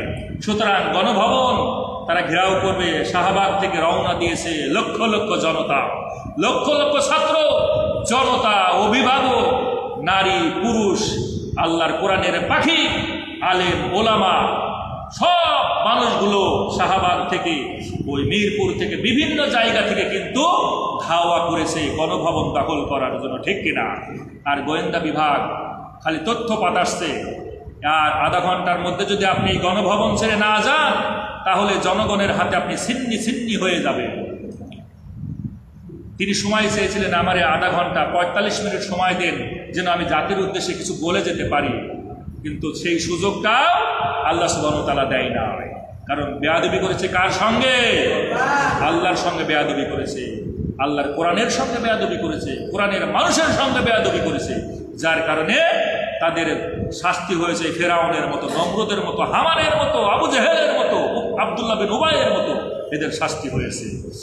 আজও পৃথিবীর মধ্যে, আজও যারা ক্ষমতাধর, আজও বাংলার জমিনকে যারা শাসন করতেছে, যত উপদেষ্টা মণ্ডলী আছে, একেবারে আমাদের প্রধান উপদেষ্টা ডক্টর মোহাম্মদ ইউনূস থেকে শুরু করে যত উপদেষ্টা মণ্ডলী আছে, তারাও যদি এই রকমের জুলুমকারী হয়, তারাও যদি নির্যাতনকারী হয়, তারাও যদি এই ফেরাউনের চরিত্রধারী হয়, আল্লাহ সুবহানাহু ওয়া তাআলা তাদেরকেও ছাড় দিবেন না, ঠিক কিনা? এজন্য এই বাংলার জমিনকে শাসন করতে গেলে অবশ্য গণভবনের কথা মনে রাখতে হবে। গণভবনের কথা যারাই মনে রাখবে, তারা কিন্তু বাংলার জনগণের উপরে কখনোই অত্যাচার করবে না। যে কথা আসতেছিলাম, আল্লাহ রাব্বুল আলামিন বললেন যে তাকওয়া, অর্থাৎ লিবাসুত তাকওয়া যালিকা খায়র, আমার কাছে সবচেয়ে উত্তম পোশাক হলো তোমার তাকওয়ার পোশাক। তোমার অন্তরের মধ্যে আমার ভয় থাকা লাগবে। তুমি বোরকা পরিধান করে অন্যায় কাজ করবা, এটা হবে না। As a teacher, as a college teacher, যেহেতু আমি একজন কলেজের স্যার, আমি কলেজের আঙ্গিনার কথা আমি বলতে পারবো। আমি কলেজের আঙ্গিনায় যখন যাই, আমার স্নেহের ছাত্রছাত্রীদের দিকে যখন আমি তাকাই, আমি খালি আফসোস করি যে এ কী অবস্থা দেখতেছি, বিদেশকে হার বানিয়ে দেয়। আমার মনে হয় স্বামী স্ত্রীও এইভাবে গল্প করে না, যেভাবে এই শিক্ষা প্রতিষ্ঠানগুলোতে, হাই স্কুল, কলেজ, ভার্সিটি, এই জায়গাগুলোতে যেভাবে এরা একেবারে এত ক্লোজলি, এত মুখোমুখি, এত পাশাপাশি হয়ে গল্প করে, এই রকমের গল্প একজন স্বামী স্ত্রী বাইরে যখন চলাফেরা করে এইভাবে গল্প করে না। আমার মনে হয় ঘরের মধ্যেও একজন স্বামী স্ত্রী এইভাবে গল্প করতে গেলে একটু লজ্জা পায়। কিন্তু আমার ছাত্রী বন্ধুরা, আমার ছাত্র বন্ধুরা এইভাবে শিক্ষাঙ্গনে, শিক্ষা প্রতিষ্ঠানে সভ্যতা শেখার জন্য, জ্ঞান শিখার জন্য যে প্রতিষ্ঠানে যায়, সেই প্রতিষ্ঠানে কিন্তু এই রকমের কার্যকলাপ আমার চোখে অহরহ পড়ে। আমি অভিভাবকদের বলতে চাই, আপনার মেয়েটা যখন এই বাড়ি থেকে বের হবে, আপনার চোখে কি পড়ে না যে আপনার মেয়েটা টাকনুর উপরে পোশাক পরিধান করে বের হচ্ছে? এটাকে আপনার চোখে পড়ে না? আপনি কেন বলেন না যে মা, তুমি তো বড় হয়েছো, তোমার তো এরকমের পোশাক পরিধান করা যাবে না? শিক্ষা দেওয়া লাগবে। তোমাকে পড়তে হবে, টাকলু ঢেকে পড়তে হবে। অনেক মেয়েরা টাকলুর উপরে পোশাক পরে চলে যায়। যদি অভিভাবককে বলা হয়, বলে মেয়ে ছোট, বয়স কত, 22 বছর, 22 বছরের মেয়ে ছোট, 22 বছরের মেয়ে ছোট, ছোট মেয়ে, একটু বয়স হলে ঠিক হয়ে যাবে। আসলে কি ঠিক হবে? আরো বিপর্দা হয়ে যাবে, ঠিক কিনা? আল্লাহ রাব্বুল আলামিন আমাদের প্রত্যেক অভিভাবককে সচেতন হওয়ার তৌফিক দান করুক। আসলে সচেতন তো তারাই হবে যারা এই কোরআনুল কারিমের ছায়াতলে আসবে, কোরআনের ময়দানে যারা আসবে, আর এই কোরআন খানা নিয়ে যারা চিন্তা চেতনা গবেষণা করবে, তারাই কিন্তু এই রকমের চিন্তা ভাবনায় করবে, ঠিক কিনা? কারণ পরকালের ভয় তো তাদের মধ্যে থাকবে যারা বেশি আল্লাহকে ভয় করবে। পরকালের চিন্তা তাদের মধ্যে বেশি থাকবে যারা সকাল বিকাল কোরআনুল কারিম নিয়ে চিন্তা করবে, ঠিক কিনা?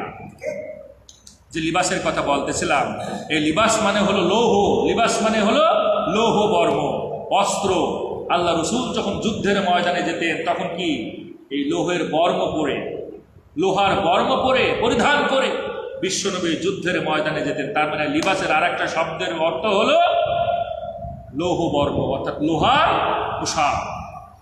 এই লিবাস মানে হলো ক্ষুধা, লিবাস মানে হলো ভয়, আবার এই লিবাস মানে হলো মিশানো। কি মিশানো? সত্যের সঙ্গে মিথ্যাকে মিশে ফেলা। আল্লাহ রাব্বুল আলামিন সূরা বাকারা, দ্বিতীয়তম সূরা আল বাকারার 42তম আয়াতে কারিমার মধ্যে বললেন, ওয়ালা তালবিসুল হাক্কা বিল বাতিল ওয়া তাকতুমুল হাক্কা ওয়া আনতুম তা'লামুন। আল্লাহ বললেন, খবরদার খবরদার, তোমরা সত্যের সঙ্গে মিথ্যাকে মিশ্রিত করে ফেলো না, সত্যের সঙ্গে মিথ্যাকে একসঙ্গে করে ফেলো না। পানি আর তেলকে তোমরা যেভাবে এক করে ফেলো, সত্য মিথ্যা কখনো এক হবে না। কিন্তু তোমরা চেষ্টা করো না আর জেনে শুনে সত্যকে তোমরা গোপন করো না, জেনে শুনে সত্য গোপন করো না। আমরা তো জেনে শুনে সত্যগুলো গোপন করি, আর মিথ্যা কথা একেবারে দেধারসে বলে ফেলি, চোখ মুখ বুঝে বলে ফেলি, কাঠ গড়ায় গিয়ে কিন্তু একবারে সাক্ষী দিয়েই ফেলি। যত রকমের মিথ্যা সাক্ষী আছে, ঠিক কিনা? এই কোরআনের পাখির বিরুদ্ধে কত মিথ্যা সাক্ষী দিয়েছে, কতজন পাগল হয়ে গিয়েছে, মারাও গিয়েছে, পরবর্তী সময়ে এসে তারা সংশোধনও হয়ে গেছে, যা আমরা ভয়ে ভয়ে এই কোরআনের পাখির বিরুদ্ধে সাক্ষী দিয়েছিলাম। দেয় নাই? টিভিতে দেখেন নাই? হিন্দু পর্যন্ত তারা আফসোস করেছে, তারা স্বীকার করেছে যে আমরা ভয়ে আমাদেরকে জুলুম করে এই মিথ্যা সাক্ষ্য দিতে বাধ্য করেছিল। আল্লাহ সুবহানাহু ওয়া তাআলা বললেন, খবরদার, ও তাকতুমুল হাক্কা ওয়া আনতুম তা'লামুন, জেনে শুনে সত্যকে গোপন করো না।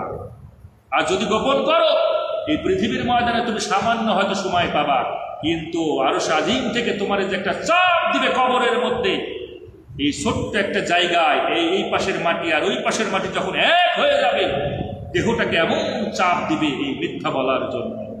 সুতরাং কবরের আযাব থেকে বাঁচতে চাইলে, কিয়ামতের আযাব থেকে বাঁচতে চাইলে, জাহান্নামের আযাব থেকে বাঁচতে চাইলে মিথ্যা কথা বলা যাবে না। ওই যে রাসূল বলেছেন, যারা আমাকে দুইটা জিনিসের সিকিউরিটি দেবে, একটা হলো মুখ আর একটা হলো যৌন অঙ্গ, এই দুইটা জিনিসের যারা সিকিউরিটি দেবে, আমি মুহাম্মদ সিকিউরিটি দিলাম তার জান্নাতের। বলেন সুবহানাল্লাহ। সুতরাং এই সিকিউরিটি আমাদের দেওয়া লাগবে। এবার এই লিবাস মানে হলো প্রশান্তি। লিবাস মানে কি? প্রশান্তি। আমরা যে এখন বসে আছি, রাত না দিন? রাত না দিন? ওয়া হুয়াল্লাযী জাআলা লাকুমুল লাইলা লিবাসাও ওয়ান নাওমা সুবাতাও। আল্লাহ ডাক দিয়ে বললেন, এই যে রাত আমি বানিয়েছি তোমাদের জন্য পোশাক, অর্থাৎ রাত হলো আমাদের জন্য লিবাস। ওয়ান নাওমা সুবাতা, আর রাতের বেলা যে আমরা ঘুম যাই, এই ঘুমটা হলো আমাদের জন্য প্রশান্তিদায়ক। শুধু তাই নয়, আল্লাহ রাব্বুল আলামিন বললেন, অন্নাহারা নুশুরা, আর দিনের যখন দিন হয়ে যায়, ফজর হয়ে যায়, তোমরা যখন সাময়িক মৃত্যুর পর আবার জীবন্ত হয়ে ওঠো, এটা হলো তোমাদের জন্য কর্মের একটা জায়গা। তার মানে লিবাস মানে হলো প্রশান্তি। এই রাত যদি না দিত, আমরা কি বেঁচে থাকতে পারতাম? একটা মানুষ কয়দিন না ঘুমিয়ে থাকতে পারে জানেন? আধুনিক বিজ্ঞান বলতেছে একটা মানুষ 11 দিন পর্যন্ত সে না ঘুমিয়ে বাঁচতে পারবে। 11 দিন পর 12 দিনের বেলায় পটল ডাঙ্গার পটল বাবু পটল তুলতে গিয়ে নিজেই সে পটল তুলেছে, এইরকম হয়ে যাবে, মারা যাবে। 12 দিন পর্যন্ত না ঘুমিয়ে থাকতে পারবে না, সর্বোচ্চ 11 দিন। বিজ্ঞান বলতেছে 11 দিন সে বাঁচতে পারবে না ঘুমিয়ে। তার মানে এই রাত আল্লাহ সুবহানাহু ওয়া তাআলা আমাদের জন্য লিবাস হিসাবে দিলেন, আর এই লিবাস মানে হলো আমাদের ঘুমের একটা প্রশান্তি। বলেন সুবহানাল্লাহ। আর রাত যখন অতিবাহিত হয়ে যায় আল্লাহ সুবহানাহু ওয়া তাআলা বললেন অন্নাহার, আর দিনকে বানালাম সাময়িক মৃত্যুর পর নুশুর, তোমাদের কর্মের একটা জায়গা, তোমাদের কর্মসংস্থানের একটা জায়গা, জীবন্ত হয়ে ওঠার একটা জায়গা। এই দিনের বেলায় তোমরা কি করো? বিচরণ করো, কর্মের জন্য এখান থেকে সেখানে ছুটে বেড়াও। রাত যখন হয় প্রশান্তির জন্য তোমরা ঘুমিয়ে পড়ো। বলেন সুবহানাল্লাহ। এই কারণে আল্লাহ রাব্বুল আলামিন এই লিবাসকে বললেন ইয়া বানি আদামা খুযু সিনাতাকুম ইনদা কুল্লি মসজিদ। আল্লাহ ডাক দিয়ে বললেন যতবার তোমরা মসজিদে আসবা, তোমাদের বাড়ির ভিতরে, তোমাদের আলনার মধ্যে, তোমাদের সুকেসের মধ্যে সবচেয়ে যে পোশাকটা দামি, সবচেয়ে যে পোশাকটা উত্তম, ওই পোশাকটা পরিধান করে এই মসজিদে আসবা। এ কথা কার? এবারই কিন্তু মুসলমান থেকে যাবে। এ কথা কে বলেছেন? কি বললেন? ইয়া বানি আদামা, ও পৃথিবীর বনি আদমের সন্তান, খুজু, তোমরা পরিধান করো জিনাতাকুম। এই জিনাতা শব্দের অর্থ হলো পৃথিবীর মধ্যে তোমার কাছে, তোমার অধিকারে যে সবচেয়ে উত্তম সৌন্দর্য এই পোশাক কি করবা? খুজু মানে তুমি পরিধান করবা। পরিধান করে কোথায় যাবেন? শ্বশুর বাড়ি। আল্লাহ কি বলছে? শ্বশুর বাড়ি যাওয়ার জন্য সবচেয়ে সুন্দর পোশাক পরে একেবারে নাচতে নাচতে শ্বশুর বাড়ি চলে যাবে। এ কথা বলেছে? বিয়ের বাসায়, জামাইয়ের বাসায়, বান্ধবীর বাসায়, কোথায় যাওয়ার কথা বলেছে? মসজিদে, তাই না? আমার এক দাদা, আমার এলাকার আমার এক দাদা প্রতিদিন একটা টি শার্ট, একটা গেঞ্জি পরে নামাজ আদায় করে। ওই গেঞ্জিটা দেখে মাঠেও কাজ করে, গেঞ্জিতে গায়ে দিয়ে মাঠ ঘাট সব জায়গায় দাবিয়ে বেড়ায়।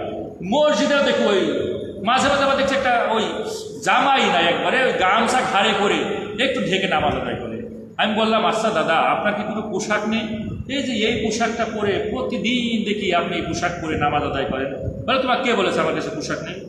আমার বাসাতে 5টা পোশাক আছে, নতুন একেবারে আন কোরআন। আমার ছেলের পক্ষের বেয়াই আছে, মেয়ের পক্ষের বেয়াই আছে, তাদের বাসায় যাওয়া লাগে না। তো তাদের বাসায় যাওয়ার জন্য তো আমার তো এইসব গেঞ্জি গাঞ্জি দেওয়া হবে না, কারণ জামাইয়ের বাসায় যাব। আর জামাইয়ের বাসায় যদি আমি এই টি শার্ট পরে যাই তো আমারই তো জামাই শ্বশুর বলে ডাকবে না, কি ভাইরা ভাই এসেছে নাকি, এই কথা বলবে। তা আমার একেবারে ভালো নতুন পোশাক, আন কোরআন পোশাক এই বাসাতে তোলা আছে 5টা, একটা নয় 5টা। আল্লাহ কি কই শ্বশুর বাড়ি যাওয়ার জন্য বলেন তো? আল্লাহ বলেন ইয়া বানি আদামা, ও পৃথিবীর বনি আদমের সন্তান, খুজু জিনাতাকুম, তোমরা পরিধান করো সবচেয়ে উত্তম পোশাক। যে পোশাক পরে তুমি শ্বশুর বাড়ি যাও, যে পোশাক পরে তোমার কর্মসংস্থানে যাও, যে পোশাক পরে তুমি কলেজে যাও, যে পোশাক পরে তুমি ভার্সিটিতে যাও, যে পোশাক পরে তোমার ওই বিয়ের বাসায় যাও, যে পোশাক পরে তুমি সবচেয়ে দামি জায়গায় যাও, কনফারেন্সে যাও, ওই পোশাকটাই পরে তুমি আল্লাহর সামনে বেহেশতের বাগানে এসে নামাজের জন্য দাঁড়ায় দাও। ইনদা কুল্লি মসজিদ, যতবার তুমি মসজিদে আসবে ততবার সবচেয়ে উত্তম পোশাক পরিধান করে আসা লাগবে, ঠিক কিনা? জবানটা খুলে দিয়ে বলেন ঠিক কিনা? এইবার তো জবান দিয়ে বের হচ্ছে না, কারণ আমরা তো ধরা খেয়ে গিয়েছি। মসজিদের দিকে তাকালে মনে হয় আমাদের মতো গরিব অসহায় একজনও নয়। এই পোশাকের দিকে তাকালেই মনে হবে আল্লাহ। শোনেন, এই দামি পোশাক মরে যাওয়ার পর একটা সাদা থান দিবে, ওই কাপড়ের থানটা নিয়েই কিন্তু যাওয়া লাগবে কবরে, ওই পোশাক পরে থাকবে। এজন্য আপনি যে রবের সামনে দাঁড়াবে বোতাম থাকা লাগবে, বোতাম খুললে হবে না, বোতামও নাই, জামা তো যাই হোক থাকে, মাঝে মাঝে দিকে বোতামও থাকে না। এখন বোতামের দিকে হাত দিয়ে লাভ নাই। বোতাম যদি না থাকে বাসায় গিয়ে বলবেন যে বোতাম লাগাইয়ে দাও, গিন্নিকে বলবেন বোতাম লাগাইয়ে দাও, অথবা দর্জির কাছে গিয়ে জামাটা দিয়ে দিয়ে বলবেন যে বোতাম লাগাইয়ে দাও। ঠিক আছে? আগামী দিন থেকে, আগামী ফজর থেকে ইনশাআল্লাহ আমরা আল্লাহ সুবহানাহু ওয়া তাআলার সামনে দাঁড়ায় যাব আমার সবচেয়ে উত্তম পোশাক পরিধান করে। বলেন ঠিক কিনা? আর আমরা কারা কারা দাঁড়াতে চাই, আল্লাহকে দেখাতে চাই? লিল্লাহি তাকবীর, লিল্লাহি তাকবীর। আল্লাহ রাব্বুল আলামিন আমাদের কবুল করেন, বলেন আমিন, আমিন। ইসলামের দৃষ্টিতে পোশাকের ব্যাপারে 7টা দিক তুলে ধরেছেন। 1 নাম্বার দিক হলো এমন পোশাক আমাদেরকে পরিধান করা লাগবে যে লজ্জা স্থান যেন ঢেকে থাকে। পুরুষদের জন্য নাভি থেকে টাকনুর উপরে পোশাক পরিধান করা ফরজ। কোথা থেকে কোথা পর্যন্ত? নাভি থেকে টাকনুর উপর পর্যন্ত। তার মানে এখন কি খালি গায়ে বাড়ি বেরাবেন? হ্যাঁ বলেন। যেহেতু ফরজ তো নাভি থেকে টাকনুর উপর পর্যন্ত, এটা ফরজ। এই অংশটুকু ঢেকে রাখা ফরজ। এই কারণে আল্লাহ সুবহানাহু ওয়া তাআলা বললেন লিবাসাইওয়ারি সাওয়াতিকুম, তোমাদের জন্য যে আমি পোশাক দিয়েছি তোমাদের লজ্জাস্থান থাকবা, এটা হলো আমাদের প্রয়োজন, এটা হলো ফরজ। ওয়ারিসা, এরপরে আমরা যে গায়ে জামা দিই, গেঞ্জি দিই, মাথায় টুপি দিই, এগুলো দেওয়া হলো আমাদের সৌন্দর্য আরো বেড়ে যায়। বলেন সুবহানাল্লাহ।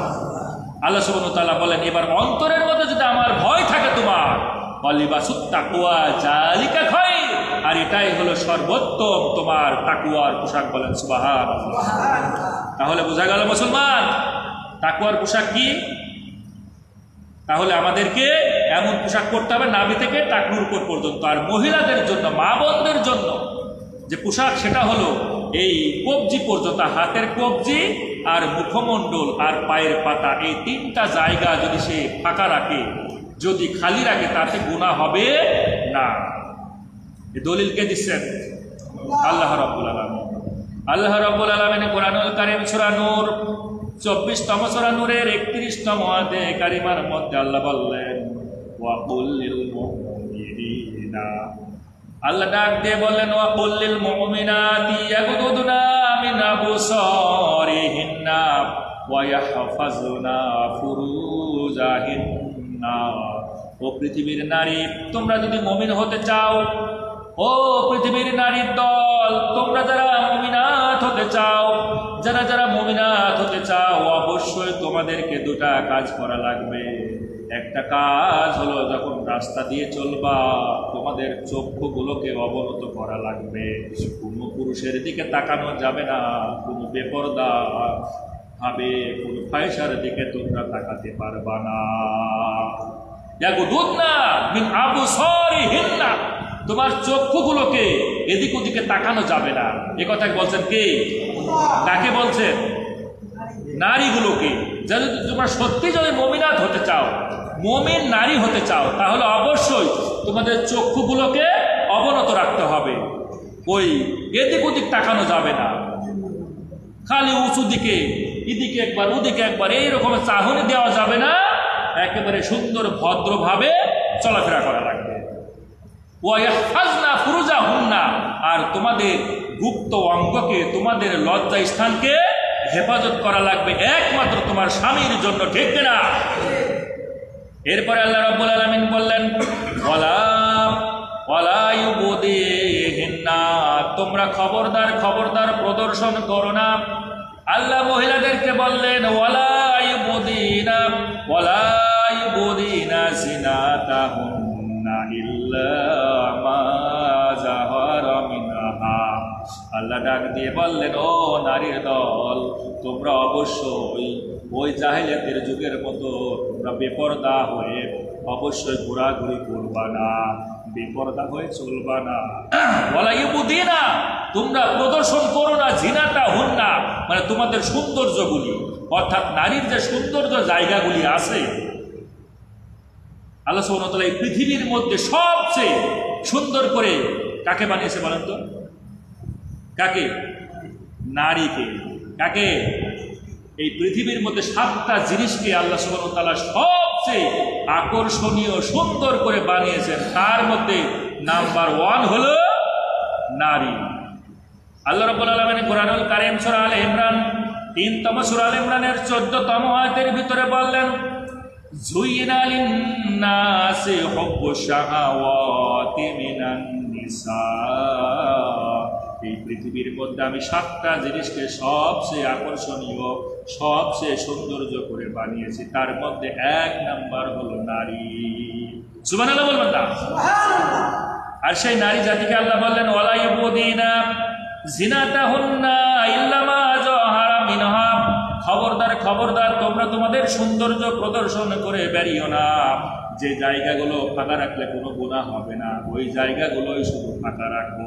তার মানে হাতের কবজি আর পায়ের পাতার মুখমণ্ডল, এই 3টা জায়গা শুধু তোমরা বের করতে পারবা। আল্লাহ রাব্বুল আলামিন ডাক দিয়ে বললেন কেমন পোশাক পরবা শোনো। ওয়ালাদরিবনা, তুমি ঢেকে রাখো। আল্লাহ বললেন ওয়ালাদরিবনা, তুমি ঢেকে রাখো বিখুমুরিহিন্না, তুমি বড় একটা ওড়না দিয়ে, বড় একটা চাদর দিয়ে ঢেকে রাখো। আমার মা বোনেরা যখন একটা বোরখা পরিধান করে, বোরখার উপরে আল্লাহ বললেন বিখুমুরিহিন্না, একটা বড় চাদর নাও, বড় একটা ওড়না নাও। আলা জুয়ুবিহিন্না, তোমার বক্ষ এবং মাথা, এই 2টা বড় চাদর দিয়ে তুমি ঢেকে রাখবা। এই কথা কার? আল্লাহ সুবহানাহু ওয়া তাআলা। তার মানে মা বোনদের জন্য আল্লাহ দিক নির্দেশনা দিয়ে দিল যে তুমি একটা বড় চাদর দিয়ে, বিখুমুরিহিন্না, বড় একটা চাদর দিয়ে, আলা জুয়ুবিহিন্না, তোমার বুক আর তোমার মাথা, এই 2টা জিনিস আলাদাভাবে বড় চাদর দিয়ে আবার ঢেকে রাখো। আমরা তো দেখতে পাই ওড়না ঠিকই দেয় কিন্তু বুকের ওপরে থাকে না, ওড়না গলায় পেঁচানো অবস্থায় থাকে, ঠিক কিনা? আমি কি মিথ্যা বললাম? এই যাদেরকে দেখবেন এই অবস্থায়, আল্লাহ যে জায়গায় দেওয়ার কথা বললো, এই যে সেই জায়গায় যদি না দিয়ে আর এক জায়গায় দিয়ে দেয়, বলেন তো অ্যাক্সিডেন্ট হবে না? অবশ্যই অ্যাক্সিডেন্ট হবে। এখন আমাদের মনে করেন মোটর সাইকেলের যে লাইট রাতের বেলায় চলে, এই লাইট যদি সামনের দিকে জ্বলে তাহলে আমরা তো রাস্তা দেখতে পাবো। এখন যদি পেছনে জ্বলে আমরা কি রাস্তা দেখতে পাবো? অ্যাক্সিডেন্ট হবে না? আল্লাহ বললেন ও মহিলা জাতি, তোমাদেরকে যে জায়গায় যে পোশাকের ব্যাপারে আমি বললাম, ওই জায়গায় যদি তুমি পোশাক না দাও তাহলে এই দুনিয়াটা কি হয়ে যাবে? অ্যাক্সিডেন্ট ঘটে যাবে। কারণ পৃথিবীর মধ্যে তোমাদেরকে সবচেয়ে সুন্দর করে তৈরি করেছে আমি রব। বলেন সুবহানাল্লাহ। তাহলে বোঝা গেল যে পোশাক কেমন হবে। এরপরে আল্লাহ সুবহানাহু ওয়া তাআলা বললেন যারা টাকনুর নিচে পোশাক পরিধান করে, কিয়ামতের ময়দানে আল্লাহ তাদের দিকে ঘুরেও তাকাবে না এবং চিরস্থায়ী জাহান্নামী হয়ে যাবে, ঠিক কিনা? সুতরাং যুবক ভাইরা, be careful. I draw your attention, আমি তোমাদের দৃষ্টি আকর্ষণ করছি এই বড়ইচারা গ্রামের সকল যুবক ভাইদের যারা টাকনুর নিচে পোশাক পরিধান করো। বুখারী শরীফ, মুসলিম শরীফ, আবু দাউদ, তিরমিজি, ইবনে নাসা, যত রকমের গ্রন্থ আছে অধিকাংশ গ্রন্থের মধ্যে আল্লাহর হাবিব বিশ্বনবী বললেন, রসুলের ছাত্র আবু যর গিফারী রাদিয়াল্লাহু তাআলা আনহু বর্ণনা করতেছেন, আর আবু যর গিফারী রাদিয়াল্লাহু তাআলা আনহু ক্বালা ক্বালা নবী সাল্লাল্লাহু আলাইহি ওয়াসাল্লাম সালাসাতুন লা ইউকাল্লিমুহুমুল্লাহ, কিয়ামতের ময়দানে আল্লাহ 3 প্রকার মানুষের সঙ্গে কথা বলবেন না। কয় প্রকার? 3 প্রকার। লা ইয়ানজুরু ইলাইহিম ইয়াউমুল কিয়ামা, তাদের দিকে শুভ দৃষ্টিও আল্লাহ সুবহানাহু ওয়া তাআলা দিবেন না। ওয়ালা ইউযাক্কিহিম, তাদেরকে পবিত্র করবে না। তাদেরকে কি করবে না? পবিত্র করবে না। ওয়ালাহুম আযাবুন আলীম, তাদেরকে ধাক্কা দিয়ে জাহান্নামের মধ্যে ফেলে দিবেন। আল্লাহর রাসূলের ছাত্র আবু যর গিফারী প্রশ্ন করলেন, কুলতু মান হুম ইয়া রাসূলুল্লাহি, আল্লাহ রাসূল এই মানুষগুলো কারা? কদ খাবু ওয়া খাসিরু, নিশ্চয় তারা জমিনে ক্ষতিগ্রস্ত এবং সবচেয়ে ধ্বংস। তিনবার প্রশ্ন করলেন বিশ্বনবীকে। আল্লাহ রাসূল এবার জবাব দিলেন, বললেন আল মুসবিলু, যারা টাকনুর নিচে পোশাক পরিধান করে, আল্লাহ রাব্বুল আলামিন কিয়ামতের ময়দানে তাদের দিকে তাকাবেন না, তাদেরকে চিরস্থায়ী জাহান্নামের মধ্যে নিক্ষিপ্ত করবে। সুতরাং আপনি যত 5 ওয়াক্ত নামাজ পড়েন আর 2 বার হজ করে আসেন বা 3 বার হজ করে আসেন, যত রকমের ইবাদত করেন না কেন, টাকনুর নিচে যদি পোশাক থাকে পুরুষদের জন্য, তাহলে সে জান্নাতে যেতে পারবে না। আর কোনো মহিলা যদি টাকনুর উপরে পোশাক পরিধান করে, একই সে জাহান্নামের মধ্যে জ্বলতে থাকবে। এজন্য আমি বড়ইচারা সকল অভিভাবকদেরকে এই তথ্যটা দিয়ে গেলাম, কারণ রাসূল বলেছেন বাল্লিগু আন্নি ওয়ালাউ আয়া, আমার একটা কথা যদি জানো তুমি মানুষকে পৌঁছাইয়া দাও, আমি দাওয়াতটা দিয়ে দিলাম। মানেন না মানেন আপনার ব্যাপার, ঠিক কিনা? মসজিদে আসলে আমরা টাকনুর উপরে পোশাক পরিধান করি, অর্থাৎ প্যান্টটা গোটায় ফেলি, আর জমিনে গেলে আবার নামায়া দিই। বলেন তো পবিত্র জায়গা কোনটা, মসজিদ না বাইরে? মসজিদ পবিত্র জায়গা না বাইরের জায়গাটা পবিত্র, কোনটা? তো মসজিদ যদি পবিত্র জায়গা হয় তাহলে মসজিদে এসে আমরা প্যান্ট গোটাই, আর মসজিদ যখন বের হয়ে যায় তখন আমরা প্যান্টটা নামায়া দিই। তাহলে কি হলো? উল্টা হলো না? আল্লাহ রাব্বুল আলামিন আমাদের তৌফিক দান করুক। যাকে আমি সময় দেবো না, আমি একেবারে 5 মিনিটের মধ্যে শেষ করে দিব, যেহেতু কারেন্ট চলে গেছে। এবার দেখেন, আমরা এই জিনিসগুলো একটু জেনে নিই। আল্লাহ সুবহানাহু ওয়া তাআলা বললেন যে ভূষণ এমন হতে হবে যে ভূষণটা পরলে আমাদের সৌন্দর্য বৃদ্ধি পাবে, কিন্তু অহংকার যেন না আসলে আসে। পোশাক ব্যক্তির পদমর্যাদা অনুযায়ী হবে, পদমর্যাদা একেবারে স্বাভাবিক, যে পোশাক পরিধান করলে মানে একেবারে আফ্রিকার জঙ্গলের পশুদের মতো না লাগে।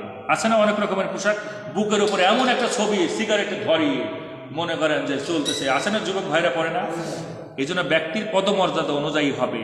যে ব্যক্তি দুনিয়াতে সুনামের পোশাক পরবে, অহংকারের পোশাক পরবে, কিয়ামতের ময়দানে আল্লাহ সুবহানাহু ওয়া তাআলা জাহান্নাম দিয়ে দিবে। এই জন্য সুনামের পোশাক পরিধান করা যাবে না, যে পোশাকটা মার্জিত ভদ্র এই রকমের পোশাক পরিধান করা লাগবে। আল্লাহ রাব্বুল আলামিন বললেন অমুসলিমদের পরিচয় বহন করে এরকম পোশাক পরিধান করা যাবে না। নারী কোনো পুরুষের পোশাক পরবে না, পুরুষ কোনো নারীর পোশাক পরবে না। অর্থাৎ ওই যে অনেকে কানে দুল দেয় না, অনেক পুরুষে কিন্তু কানে দুল দেয়, আবার অনেক নারী কিন্তু পুরুষের মতো টি শার্ট পরে, জিন্স প্যান্ট পরে কিন্তু রাস্তায় হাঁটে। আল্লাহ রসুল বলেন যে এই কাম যদি করো, ওই মরণের পর আল্লাহ জাহান্নামের ভিতরে তোমার নিক্ষেপ করবে। তাকুয়ার পরিচয় বহন করে এই রকমের পোশাক আমাদেরকে পরতে হবে। তাকুয়া অর্থাৎ আল্লাহর ভয়। আমরা যে পোশাক পরলে আল্লাহর ভয় চলে আসে, এই পোশাকটা পরলে আমরা দেখলে এই পোশাক যদি পরে এখন আমরা বেপর্দা নারীর সঙ্গে যদি গল্প করি, তা আমাদের একটা ভয় থাকে না, যে মানুষ যদি দেখে ফেলে বলে বাপ রে বাপ, চুপ বা আল্লাহ দেখছি মানে হুজুর কি করছে গো, হ্যাঁ আবার নিয়ে আসেন, কাহিনী চলে আসছে।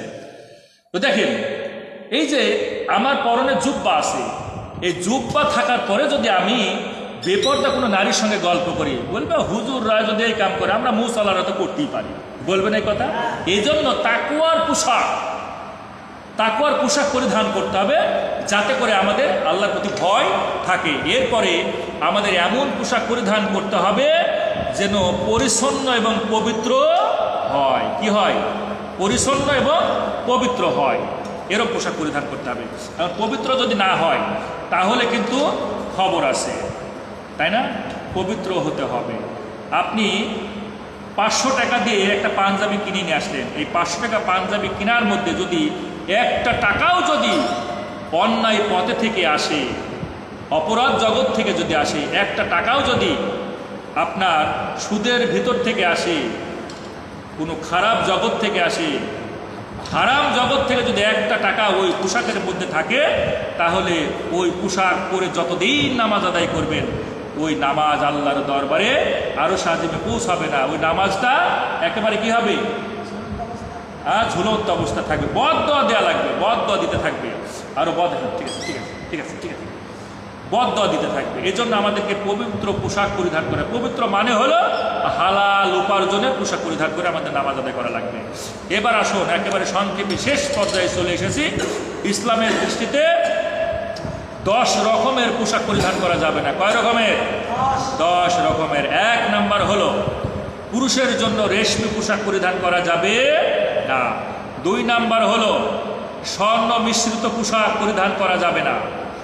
ভারতের একজন ধনী আছেন, ওনার নাম হলো আপনার কি আম্বানি যেন নাম, রাকেশ আম্বানি না যেন কি একটা নাম আছে। ওনার ছেলের বিবাহ দিয়েছিল, যদিও হিন্দু, কিন্তু এই হিন্দুদের এই কৃষ্টি কালচার থেকে অনেক মুসলিমরাও আকাঙ্ক্ষা করে বসে, তার ছেলের জন্য স্বর্ণের পোশাক বানিয়েছিলেন। এই জন্য স্বর্ণ মিশ্রিত পোশাক কোনো পুরুষের জন্য এলাও না, অর্থাৎ হারাম। 8 শার্ট মানে চিপা 8 শার্ট পোশাক পরিধান করা যাবে না। এমন পোশাক পরেছেন যা আপনার ঝিক বোঝা যায়, আপনার দেহের অঙ্গ প্রত্যঙ্গগুলো বোঝা যায়, হাঁটলে বোঝা যায় যে কোন ঝিক কোন দিকে চলে যাচ্ছে, এই রকমের পোশাক পরিধান করা যাবে না। এরপরে বিজাতীয় পোশাক, বেধর্মীদের পোশাক পরিধান করা যাবে না। বেধর্মীরা যে ধরনের পোশাক পরে, যে রকমের, এই রকমের পোশাক আমাদের পরিধান করা যাবে না। এমন কিছু পোশাক আছে। আর এমন পোশাক যাতে সতর পুরোপুরি আবৃত হয় না, এরকমের পোশাক পরিধান করা যাবে না। যাতে আমার সতর, পুরুষের জন্য নাভি থেকে টাকুর উপরে এই পোশাক আমাদেরকে পরিধান করা লাগবে। আর নারীদের জন্য একেবারে ওই হাতের কবজি, পায়ের পাতা আর মুখমণ্ডল এই অংশটাকে বাদ বাকি তাদেরকে সতর ঢাকা লাগবে। আর 6 নাম্বার হলো অশালীন কুরুচিপূর্ণ পোশাক পরিধান করা যাবে না। অশালীন কুরুচিকেরও ওই যে আয়ব বাসুর ব্যান্ড একটা সঙ্গীতের ছবি নিয়ে টি শার্টের উপরে লাগিয়ে পিঠের উপরে দেখা গেল যে ওই জেমসের ছবি দিয়ে রাস্তায় চলতেছে, এই রকমের পোশাক পরিধান করা যাবে না। আছে না, অনেক যুবক ভাইরা পরে, অনেকেই পরিধান করে। 7 নাম্বার হলো উলঙ্গপনামূলক পোশাক। এই যে নায়িকারা পরে না, ভারতের যত নায়িকারা আছে, বাংলাদেশের যত নর্তকীরা আছে, বিদেশের যত নর্তকীরা আছে, চিত্র জগতের এই নর্তকীরা দেখা গেল যত ছোট পোশাক পরতে পারবে ততই ওরা কিন্তু ভাইরাল হয়ে যায়, ঠিক কিনা? তত ভালো ছবি তোলে। বলে না, ওই অমুক নায়িকার ছবি না দেখলে মাথা ঠিক থাকে না, পরিমণি যে সুন্দর পোশাক পরে। তার মানে এই রকমের উলঙ্গপনামূলক পোশাক ইসলামের দৃষ্টিতে পরিধান করা যাবে না, এটা ইসলাম নিষেধ করেছে। যদি পরিধান করে তাহলে ওই কিয়ামতের ময়দানে আল্লাহ সুবহানাহু ওয়া তাআলা অবশ্যই জাহান্নামের মধ্যে নিক্ষিপ্ত করবেন।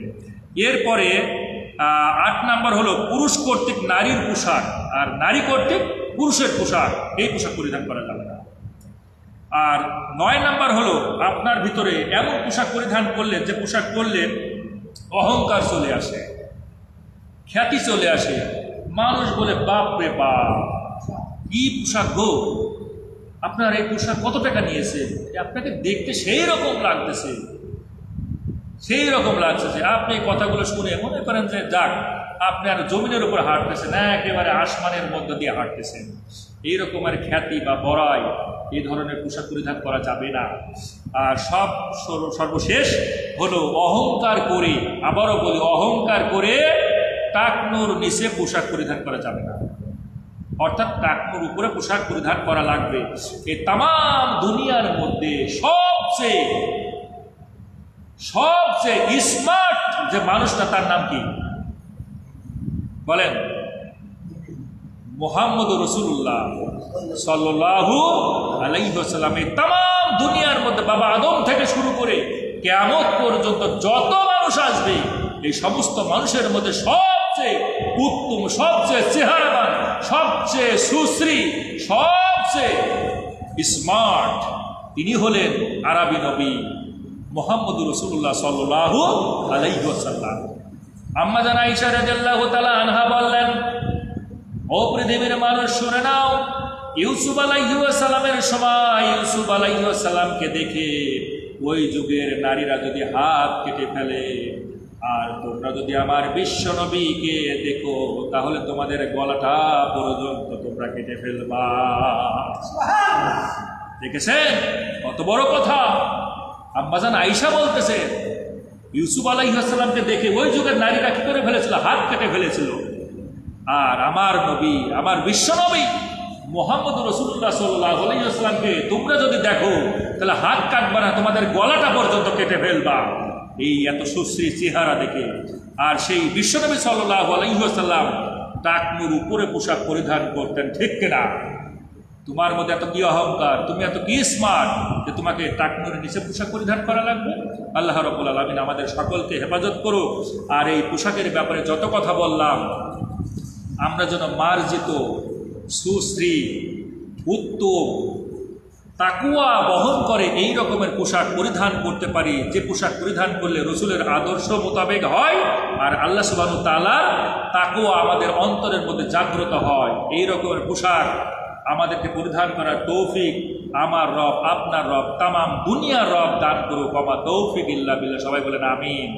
আল্লাহুম্মা আমিন। রব্বানা জালামনা আনফুসানা ওয়া ইল্লাম তাগফির লানা ওয়া তারহামনা লানাকুনান্না মিনাল খাসিরিন।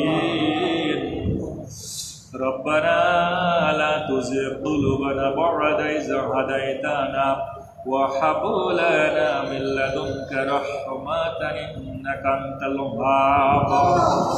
রব্বানা আতিনা ফিদ দুনিয়া হাসানাতাও ওয়া ফিল আখিরাতি হাসানাতাও وقنا عذاب النار رب اجعلني مقيم الصلاة ومن ذريتي ربنا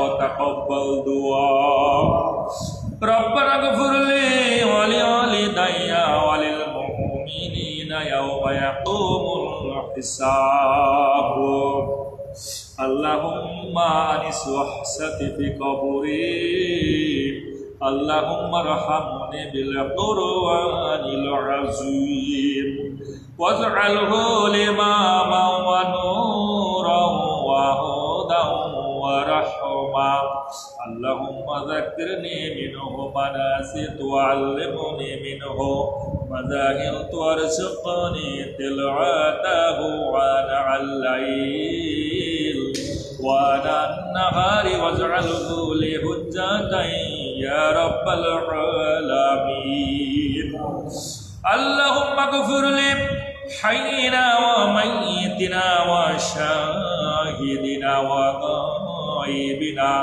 وكبرنا وصغيرنا وذكرنا وأنثانا اللهم من أحييته من نفعه على الإسلام ومن توفيته منا فتوفه على الإيمان اللهم طهر قلبي من النفاق وعمالي من الرياء وعيني من الخيانات ولساني من الكذب فإنك تعلم خائنة الأعين وما تخفي الصدور اللهم إنك الصحة والعفو وحسن الخلق ورضا بالقدر اللهم رب ارحمهما كما ربياني صغيرا